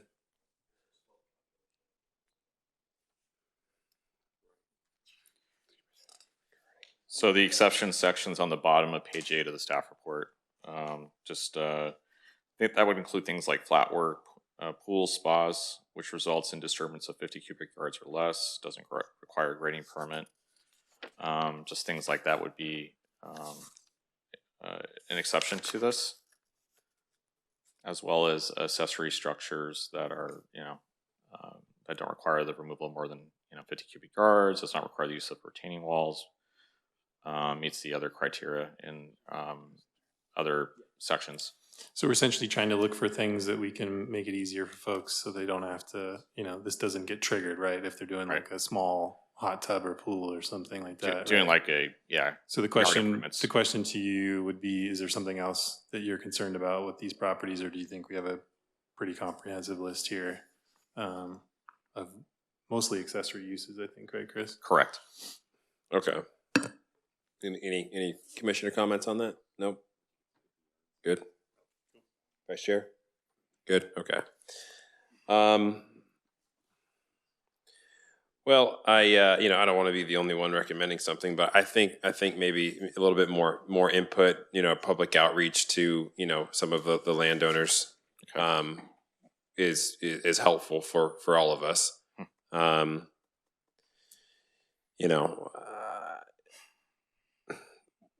One size doesn't fit all, I guess, is probably it's tough because I can understand you guys' position where, you want it to be simplified, but, I don't think it can be like property specific. I don't know if it can be or not, but I might need some feedback on that. And the problem we're running into with the state is they're requiring jurisdictions to be very specific and objective with standards. Unfortunately, in the last couple of years with all the housing bills, they've removed a lot of the opportunity for subjectivity with interpretation. We have to be very prescriptive with what is desired, so it's clear to the applicant on what the expectation is, and that's just my read in the last few years. So that's why I'm trying to kind of frame things as specific as possible. Okay. Yeah, Chris is right. Objective standards are the thing that the legislature is looking for. That's part of what we talked about in the design guidelines that'll be coming forward to you. So we have to have specificity in there, especially related to any kind of residential units, whether it's single family or multifamily. If there's ambiguity in the code, it leads us open to problems from HCD, from the state. Anytime if someone challenged the city, if the city tried to take a position, we would lose if we didn't have objective standards, in staff's opinion. Okay. Is there any current hillside development in the works? New hillside development? Yeah, let me pull the map up. Maybe fairly confident there's a small subdivision at the back of Greer. Yeah, there's a 4-lot subdivision. Yes. I think towards the back of Greer Ranch that part of it's in there that we have in process. That's one that pops right into my head. Mr. Hollingsworth, is that yours? No, that's a different one. I met personally with that gentleman that was proposing that. We kind of took a look at everything. He's going to be avoiding those 25% sloped areas on the larger portion of the slope. So I think what he's going to be working with will work. Okay. As far as what these standards would be bringing forward. That's probably the only discretionary permit I can think of that that we're looking at from a housing standpoint. That's a 4-lot subdivision. I'm in favor of simplifying things. And having specifics per whatever the state requirements are or the federal requirements are. But I'm concerned with developing standards that impact current residents. And I don't know if all of these questions are going to impact current residents that have already built on there. And and maybe they're going to develop new properties within that development that they already have because of the acreage they have. So I'm concerned as to whether we can make the assumption on that, or we have to have more of a community of developers or prominent owners of hillside residents to give us more direction. Because the one thing I don't want to do is say that we'll accept this and then I find out that we've limited to and impacted current property owners.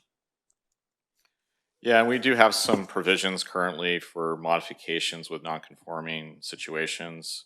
We also have a variance process for unusual unusual locations and things of that nature. So there are some tools that we have currently. And to your point, our goal is to figure out a solution that, works, for everyone at the end of the day. So that's the goal. Yeah, I think Commissioner Fisher, tonight we're just looking for your input. We're looking for what the commission's thoughts are. We aren't deciding on people's properties. We're looking for input. We'll be reaching out to people to talk more. I think some of the input we've already received from the commission is really good about looking at, and I think some of the speakers talked about it, looking at the areas we can take out and not really have to look closely at, and then focusing in more on, I think, to what you're talking about, the properties that could potentially be developed, right? Mr. Hollingsworth property, maybe vacant lots that are in Greer, if there are any, the subdivision I'm thinking of towards the back of Greer, those types of sites. Where are the sites we think that might be developed, and then maybe taking a harder look at those.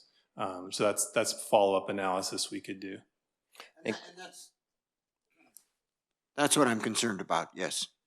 I'm very concerned about that we don't impact somebody who's already developed properties.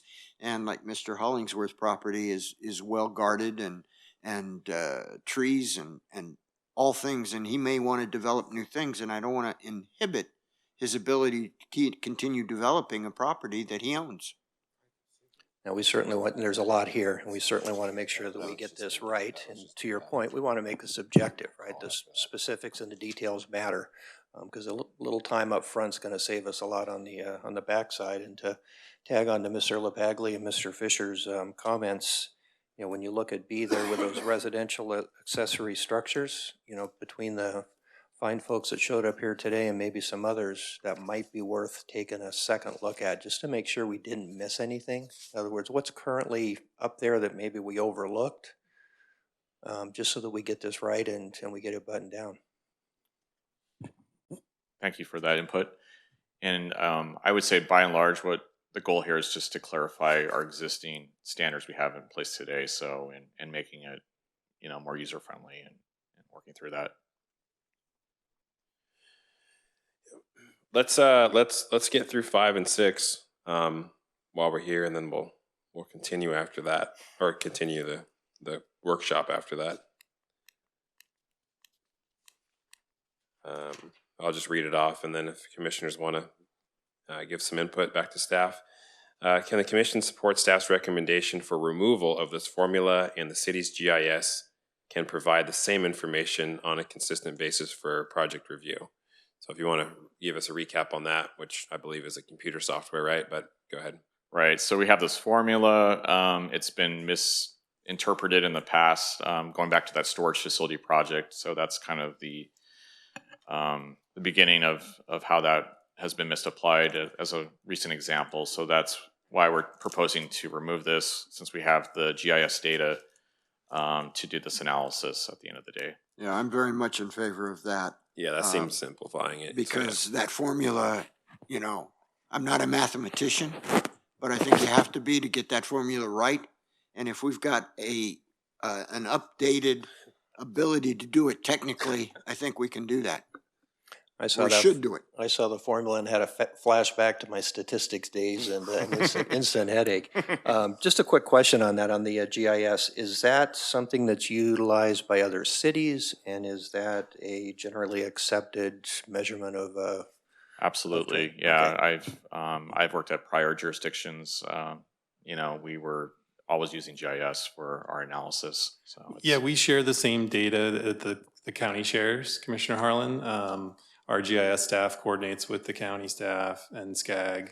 We all share the same data. So it's a known whether somebody's using our system. They can also get on the county system and use the contours from the county system. And as Mayor Ingram knows, RCA uses the same information, in the habitat areas. It's all the same. So I haven't heard of someone being at a hearing and saying, my contours are different from your contours. That doesn't come up because we all use the same information. So I think it's a great idea to move forward on this. Defer to my colleagues. Yeah, I'm in favor of moving forward to the GIS. Yeah. Me as well. Sorry. 6.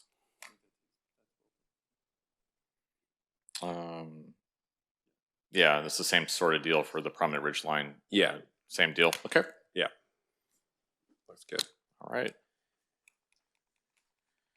Okay. Well, and just to touch on 7 and 8 before we adjourn this meeting, let's just review them, and I think we can just give some quick feedback, just about reaching out. But can the commission support staff's recommendation with the incorporation of all or portions of this criteria at an identified location? Let me read that again. Can the commission support staff's recommendation with the incorporation of all or portions of this criteria at an identified location? Can you? Yeah. So really quick. So the three solutions we're proposing here are landform, depression, berming at prominent ridgelines. So this would remove the 50 feet up, 150 foot over for developed sites. That seems like a bit of a grading nightmare, grading challenge. Probably, especially as Mary Ingram had pointed out, a lot of rock, a lot of granite. But go ahead. Yeah, the second thing is using muted earth tone colors at those locations with roofing, exterior paint with low reflective values. And the third part would be using vegetation, trees, and shrubs to help screen those proposed structures, as kind of was illustrated in the pictures with the current prominent ridgeline over by Los Alamos. So I think the question of the commission is, there's sort of 3 options there. Is there one that sounds better than another? I'm in favor one of you want us to option focus 3. on? I'm in favor of option 3. Yeah, and I agree. I think heavy landscape, vegetation, whatever, what have you. I mean, if you just look at the 3 pictures. Oh yeah. And I don't want to say anything derogatory, but some of them are not as exciting as a property could be. And this is done very well with all of the shrubbery and landscaping that's been done on that particular property. So I would vote for number 3. Yeah. Option 3. So yeah, go ahead. I also like option 3. What I don't like about it, I mean, I'm looking at this picture. It's beautifully landscaped, but I don't want to force us to block someone's view either. So I don't know how you balance that with the homeowner. So yeah, it's a good point. Yeah, option. I think option 1. We could probably all agree that would be unlikely. And just to interject, Chair, to the Commissioner's comment, we do process landscape plans with this, so we are able to work with the applicants on the location and type of landscaping, shrubs, bushes, trees. So your point is well taken.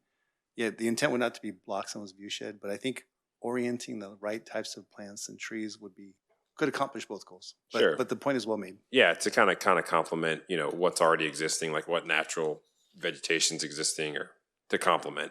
Then option 2, as far as like the color of the house and the aesthetics and the architecture, we take a vacation to Lake Tahoe every year in the summertime, and I know that's a very popular input, or popular, I guess, policy is to kind of blend in to the hillside, so you can't see the house, and leave specific trees, and and then on the flip side of that, when you see a house that looks like it should be in Beverly Hills and it's sitting in the mountains, it sticks out like a sore thumb. So I don't know. There's a balance there, because Commissioner Wojciech makes a good point, just about you should be able to build what you want.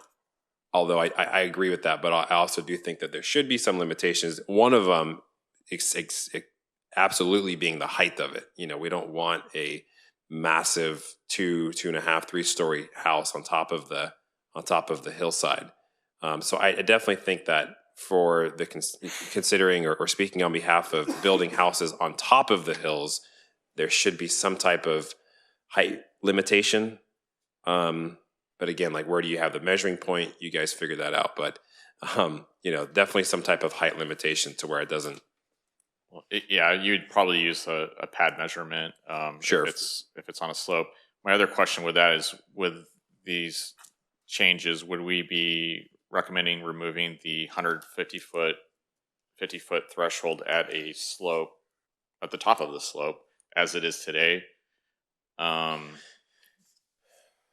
You know, with these changes, because that's what's in our code today. So it sounds like maybe we want to remove that for existing sites to allow homeowners to be able to, you know, to be able to do something there. And the landform berming was kind of an idea to deal with that, but since we wouldn't be doing that based on your direction, I just want to make sure I'm understanding that part. And just a little clarification here for the commission. So what you're talking about, Chris, if we're talking about, I think Danny Long was talking about his property, that existing code standard wouldn't have allowed that development at the top of the ridge, right? Yeah. It wouldn't have been allowed, right? Those homes were already there before we crafted this ordinance, right, in the 90s. Yeah. You're talking about the height, or what are you talking about? So right now we have this criteria where you can't build on top of a ridge line 150 feet out in both directions and 50 feet up. So that's in the code now. Yeah, that's and what today's we're, baseline. What we're asking you is, we want to look at that and provide flexibility for people to build there with these options. The current code would not allow that development to occur that's up there. Well, I would answer, and I'm looking for some input too, but I would answer that yeah, I think we should get rid of that, and we should allow some development or, you know, building on top. But I want to be adamant that there should be some type of height limitation to it. And Chair, I think the speaker, Danny Long, from what I understand, indicated possibly for those in the ridgeline might be 1 story, like a broader house, but not as tall. So Sure. That's why I think we can seek some additional clarification on if it's on top of the prominent ridgeline. Height might not matter if it's a single story. So maybe that's another avenue for us to look at. Right. No, definitely. But, you know, give, and like he said when he was up here talking to, it's like, you know, give them some options. Don't not give them an option. Right. You know, give them something to build off of. And if there are restrictions or if there are limitations, then so be it. But, you know, at least it's something to work from. And yeah. Have you been approached by someone wanting to build higher? No, it's mostly, you know, where people want to, you know, develop on existing locations. So how to deal with those sites that have, you know, a ridge top today and moving forward. Because our code right now, it's kind of restrictive on being able to build there because we have this 150-foot threshold by 50 feet. So this triangle at the ridgetop location, you're not supposed to have any structures within that envelope today. So what we're trying to do is, you know, look at options to make it maybe, you know, as an option with this landform depression berming as a possible technique in those locations. But it doesn't sound like we'd go down that route, but maybe something else to that degree in those locations. Okay. Yeah, Mr. Merringham, did you have comment? Just 2 comments really quick. With the depression, one of the things that I'm concerned when we start talking about, especially on hillsides, remember that we have gravity-fed drain systems here, right? We don't have sewer systems. You don't want to create retention ponds on top of True. hillsides. Yeah. That's really a big problem. Yeah, that would be tough. When you start talking about the coverage, I would definitely be reaching out to the fire department on these because you're creating fuel mods. And that's something you want to take into consideration because we already are so much at risk and vulnerable as it is. So I think that's something that needs to be factored in and looked at to make sure that we're not creating areas where we're going, oh, you're going to put in palm trees, which are going to beautify the area, but then you're going to turn around and make us more vulnerable with flying fuel. Yeah. Sure. So that's something you really want to take a look at. I think it's important. Yeah, great point. And the problem is when you use native and you start to use succulents, they don't grow tall. They don't obscure structures. Right. Stuff, so just FYI. Right. Did you have a comment, City Planner? No, excellent point from Mayor Ingram. We do have a specific plant list that Murrieta Fire and Rescue has developed with us. It is drought tolerant, low water, fire resistant. But I get the point. A succulent is not going to screen a house of any size. So we do have some limited tree varieties that can accomplish the same thing. So there's a balance there, but I think that's a genuine point. We will work closely with Murrieta Fire on this project as we have, because when you talk about grades, though, flame length increases, and with our winds, what's typically a 100-foot field mod zone might be 450 feet, just because of the arc And so we are talking about life and safety on some of these subject matters. Yeah, and I think when it comes to that, we could probably all agree that if the fire department can't, sign off on it for the safety of that, then, that might just squash it there. But Mr. Hollingsworth, go ahead. It's also that house there could not be insured today. Yeah, in California, true. Our houses have all had to go to the fair plan, and my dad's house with all of its screening, it does not conform to what they would like to see from the insurance companies. You have to have 30 feet with no trees whatsoever from anything. And then you add the slope in, it becomes farther. So you've got competing interests here to what you're trying to do, and certainly sympathize with the fact that we want to get rid of that what was prohibitive that's currently in place. But Mr. Long's home, my parents' home, my home would not be able to be built today under what's currently existing or many of these modifications that you're talking about putting in. So specifically, like, it has to go back to if the ordinance has accomplished the preservation of those important ridge lines, then what other ridge lines have we now expanded our interest in preserving to? If they're privately held, then how much do we want to really restrict the development or continuing development of those? And to that end, I kind of had a follow-up question for that comment, because you'd mentioned before about changing the definition of what a prominent ridgeline is, viewable from the 15 or the 215. I didn't know if you had any thoughts on what it would be, and if so, would it change the area that's defined in red as a prominent ridgeline based upon what a new definition would be? Would the area change? And Chair, I would suggest that members of the public come up to the microphone, because there are people watching this remotely and at home, and they won't be able to hear a word that's being said. Okay, no problem. Yeah, so we have a definition currently, but we'd be adding to it that it's been identified on a map and referring to that section. So it's very clear on what areas we're talking about. And that's the problem we've had, is it's very ambiguous on what areas are we talking about. And it's, and that's kind of the background for this discussion. So, the map would clarify where the prominent ridge lines are. It wouldn't be up to people saying, well, I'm down here at City Hall and I can see a ridge line, so that's prominent. No, it would be clear. It would be on the map as mapped here. So do you see the definition of it? Do you see the definition that would be amended? Would it increase or decrease the existing area that is defined right now? It should decrease it, because we're not going to be talking about the areas like around Calmia Street or north of the Triangle and stuff like that. I think that's probably gets convoluted today with those areas, and I don't think that was the original intent. Yeah. Aside from those areas, specifically the hogbacks or maybe above Greer Ranch, would any of those areas specifically? I think that's really the common interest here. Is would any of those change based upon a refined definition? I don't think it would change an awful lot, to be honest. It's just we're clarifying the locations. I think one of the things that's key, right? I think you just kind of alluded to, all the ones on the west side of town are not prominent ridge lines. And you would have people that would say they are, but where they occur is in the county. So they're not. Yeah. The only ones we would have would be in what we're looking at here in the red, in the northern sort of half of the city. There wouldn't be any other prominent ridge lines.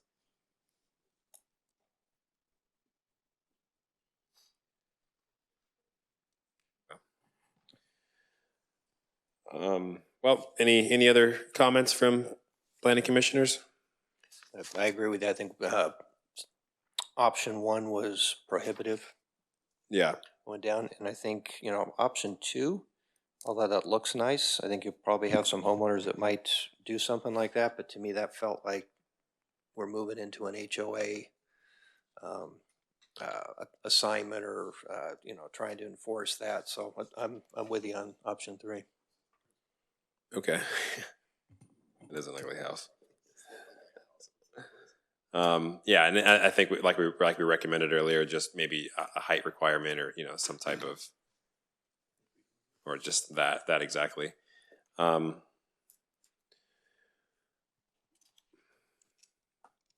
I think that's enough for tonight. Mr. no. Chair, Yeah. I'm concerned with what we've answered in some of these questions. Do the prominent property owners that are here, do they feel that any of this has inhibited them from what they're doing on their properties? And if you'd like to come up and speak. And if you have an input, come on up. So you're talking about just the questions that we've answered? Just the questions we've answered. Right. I think you're headed in the right direction. Again, I go back to my opening of my comments, which is if the intention of the hillside ordinance that was drafted and is on the books was to preserve the aesthetics of this valley for the citizens of the city by preserving those ridge lines, we have to, I think, back up and say, well, it's largely accomplished its goal. So what areas are left that we really, one, want to preserve, and two, are vulnerable to development? And if so, what can we do about that? So look at this new revision to the ordinance in that light and say, well, okay, those red areas could be brought much, much smaller because they've been protected and they're not under threat. And then say, what are these standards that you're trying to provide some options, that you're trying to provide both balancing those aesthetic values versus the right of people to be able to build on their property. So you're headed in the right direction, but I think you have to take a step back and say, well, wait a minute, these prominent ridge lines have already been built on. And so, the ones that aren't already publicly protected or publicly owned, is it really so bad? Is our property, is the Long's property, is development like that really impacting? And if so, do we want to say, well, you can't build a house that's 2 stories high. You can't build a house that's stone color. That was my parents' intention at that time, was that you had these granite outcrops. Let's build a house that's gray that looks like the granite outcrop so it doesn't stand out. But yet it's, 30-something feet tall. And the trees around it, when it was first built, everybody thought, oh my gosh, that's an ugly eyesore, but now it fits in. So there are a lot of things to balance here, but I would highly ask you to go back and look at, do we need to have this? Yes, it's overly broad now. I commend you for going after some of these things where it was being overly applied to flat areas within the valley and little hilltops within the valley. But these prominent ridge lines, just how can we balance those issues and cut back on some of those overreaches when we've already protected what was desired to be protected? While you're up here, Mr. Tracy, can you pull up the map of the zones?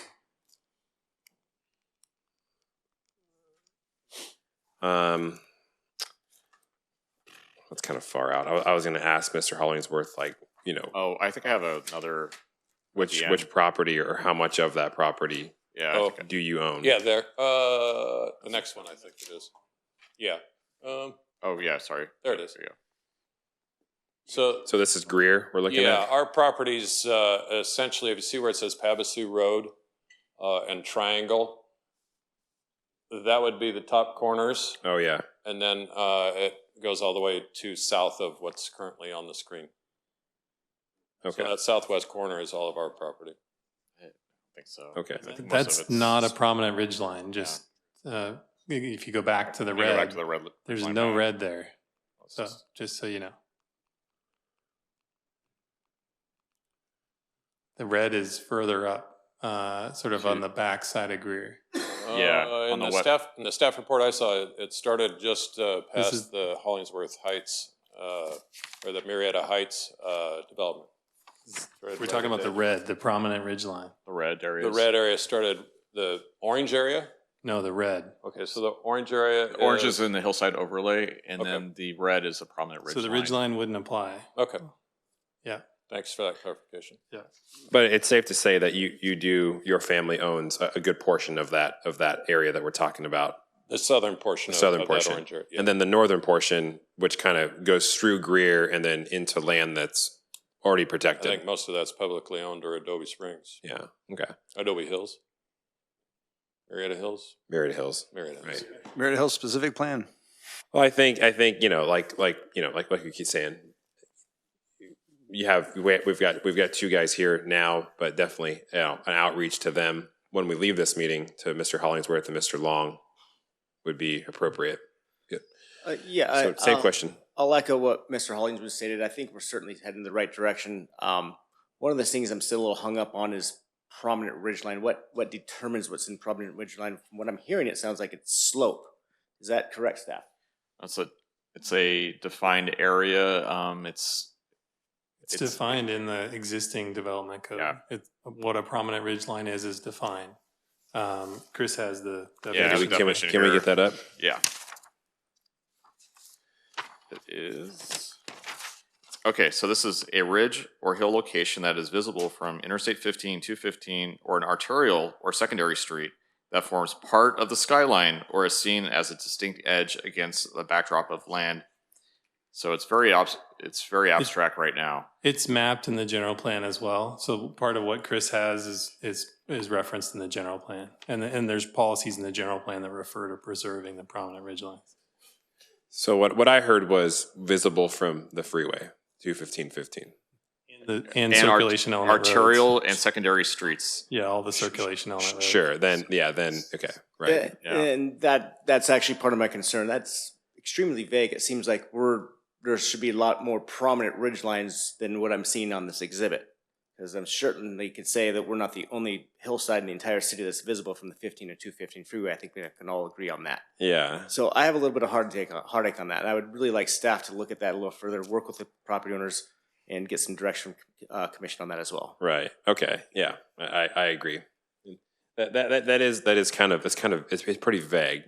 Of course we all we all love shopping at Murrieta Costco now, but I drive down the 215 all day, and that and every the hospital and a lot of things kind of. Well, one clarification from staff: the ridge line is the top, right? That's the top area. Top. It's Sure. not the slope on the side. Sure. It's the top. Right. So it's where do we have the tops? That's why the western side of the city, the tops are in the county. Right. So there's no tops there. That's why there's no ridge lines there. Right? So the tops, you can see in the topo where the Santa Rosa Plateau is, the top is up above, right? Right, So there's no prominent ridge lines there. It's Right. where do you have the tops of these steep slope areas? That's what it is. Yeah. It's defined in the code. So that's what we have mapped in the red. Okay. Does that need any city planner? Does that need any clarification like that? Yeah, we'll take a look at that, because if the example we provided earlier about the appeal of that storage facility, Nutmeg qualified as a street that was subjected that property to the ridge line, just because it was a lip. It wasn't an apex like Carl had explained. It was just a lip of dirt on the edge of a slope on an actually manufacturedly sloped property. It was already graded. That was on. So- you're talking about on Jackson. Yeah, well, Jackson and Nutmeg. So Yeah. when you drive up Nutmeg and you dip up, There was. that was the claim, was I'm looking at development code, that's defined as a ridge line. And Yeah. that's something that we need to clean up. I would clarify, though, that we're not trying to change where the ridge lines are called out. It's in the general plan. It's also called out in the definition that we're not creating new ridge lines. We're not looking for other ridge lines. We know where they are. They're mapped. That's not really in question.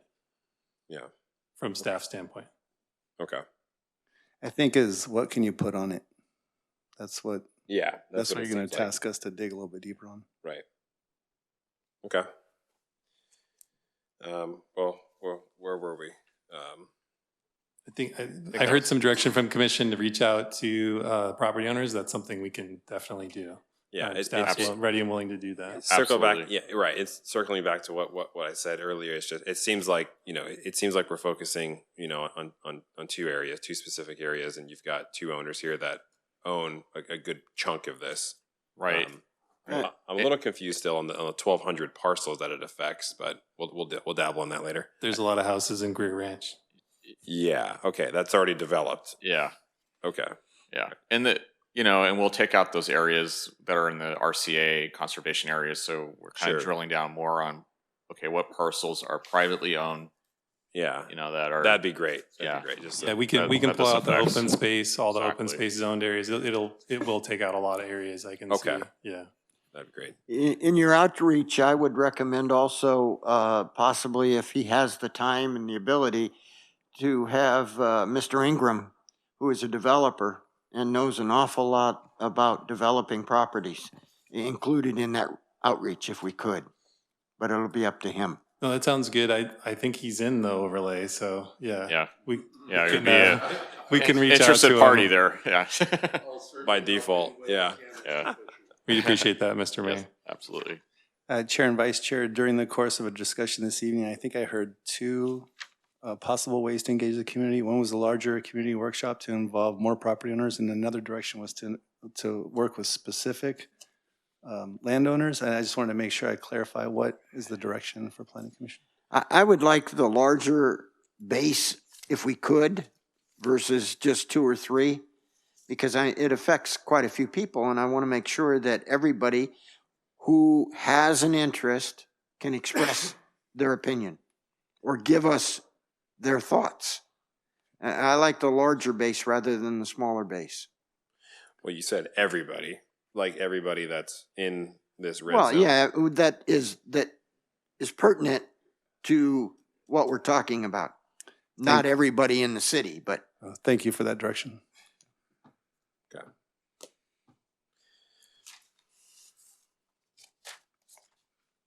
You guys want to do some more? Nope. Nope. Yeah. I agree with Vice Chair. All right, let's call it. So, City Planner, any comments? Any final comments? Well, I think you have to take action and direct us, right? I think we need something formal on the floor. Do we? Before we go to City Planner comments. I don't see. I don't see that on my cheat sheet. So we guys. have Do we have enough information? Okay. Just if you wanted to continue this and bring it back at a specific date. Oh yeah. Well, yeah. I To, think it to would. finish the questions. Yeah, definitely be appropriate to bring it back on the next available. Which would that be February 22nd? Yeah, we 2023? could wrap up the questions kind of with that. Maybe have some additional mapping information too. Okay. Yeah. And we'll want to be careful if our engagement takes us a little bit longer. Yeah, I don't that's think true. we want to commit to a specific date just Right. yet, because we want to budget time to do some outreach Yeah. and sit down with the right folks. And, given everyone has schedules out there, we just want to make sure we have Maybe. found an appropriate time and date. Sure. And that is coming up pretty quick, I guess. Yeah, maybe sometime in March or. Yeah. Okay. I agree. Do we need to set a date now, or can we just leave it? Next opportunity. And I believe that can be left open. Okay. City Attorney, unless there's another word. But yeah, I think it'd be best to come back at the productive date, the soonest date possible, though. Sure. I mean, we're going to engage it and then come back. But I think giving us that fluidity would be helpful. Well, let's definitely do it by April. Give a couple months. Yeah, that's plenty of time. I Okay. think we can come back much sooner than that. Okay. Well, yeah. Let's continue that, and then I'm just thinking that we'll kind of get some feedback on the 6-7 questions that we went over, and then we've got plenty more to tackle. So, to myself and to my fellow commissioners, we got some reading and some homework and some understanding to figure out. So yeah, let's do that, and we'll continue this meeting to a further date. So with that, City Planner, any comments?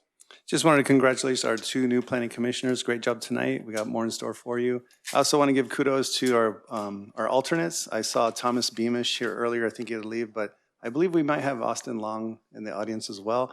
Welcome aboard to our 2 alternates. Get ready, though. Those things happen fast. I would like to remind the Planning Commission that from March 29th to the 31st, we do have our Planning Commission Academy in Garden Grove. A number of you have reached out to us, but if we could solidify those dates and times, we can book hotels. We can work with you on transport. You're not going to fly to Garden Grove, so let me know if you need help with transportation. But really, that's a very important annual academy, even for networking, if not just learning the ropes with people, your colleagues. I highly encourage you to do that. And I'm thinking that we may see the city attorney join us on one of the evenings. What are the dates on that? That's March 29th through the 31st. I think that's a Wednesday through a Friday. And but please, I can't underscore the importance of that. And so if all y'all could get back to Tanya Wells and I on your availability, we'd like to book that, because those hotels go quick, and the conference books up, and then we don't get that early fee. So that'd do us a favor if you guys could look at your schedules. And if you can't make the whole thing, just let us know. We'll work with you. But again, it's a very important annual conference that I'd like for you guys to go to every year. Okay. Will do. Yeah. Sure. Commissioner Harlem. Just for anybody out there online that may have been watching tonight, there's got to be a real sense of pride in the collaboration that they saw tonight with the city. So thanks to the staff for everything they put together, all the folks that came out here from the public. I think that's what makes this place special. I saw 4 buckets. Now, as I went through this over the course of the week here, right, what are we trying to accomplish? You know, objective, being very specific, lining this up so that we can be the best we can be. And I see 4 buckets, the undeveloped parcels, those that are developed. The last 2 are current, long-term, long-standing residents, making sure that they're protected and supported, as well as our new residents, right? So being the best we can be, and user-friendly for all our residents. So again, I thought today was really special. So thank you to everybody here. I think we can all be proud of what we did. Absolutely. Thank you. City Attorney? I have nothing to add. All right. And I believe with that, at 8:19, I will adjourn this meeting. Have a good night.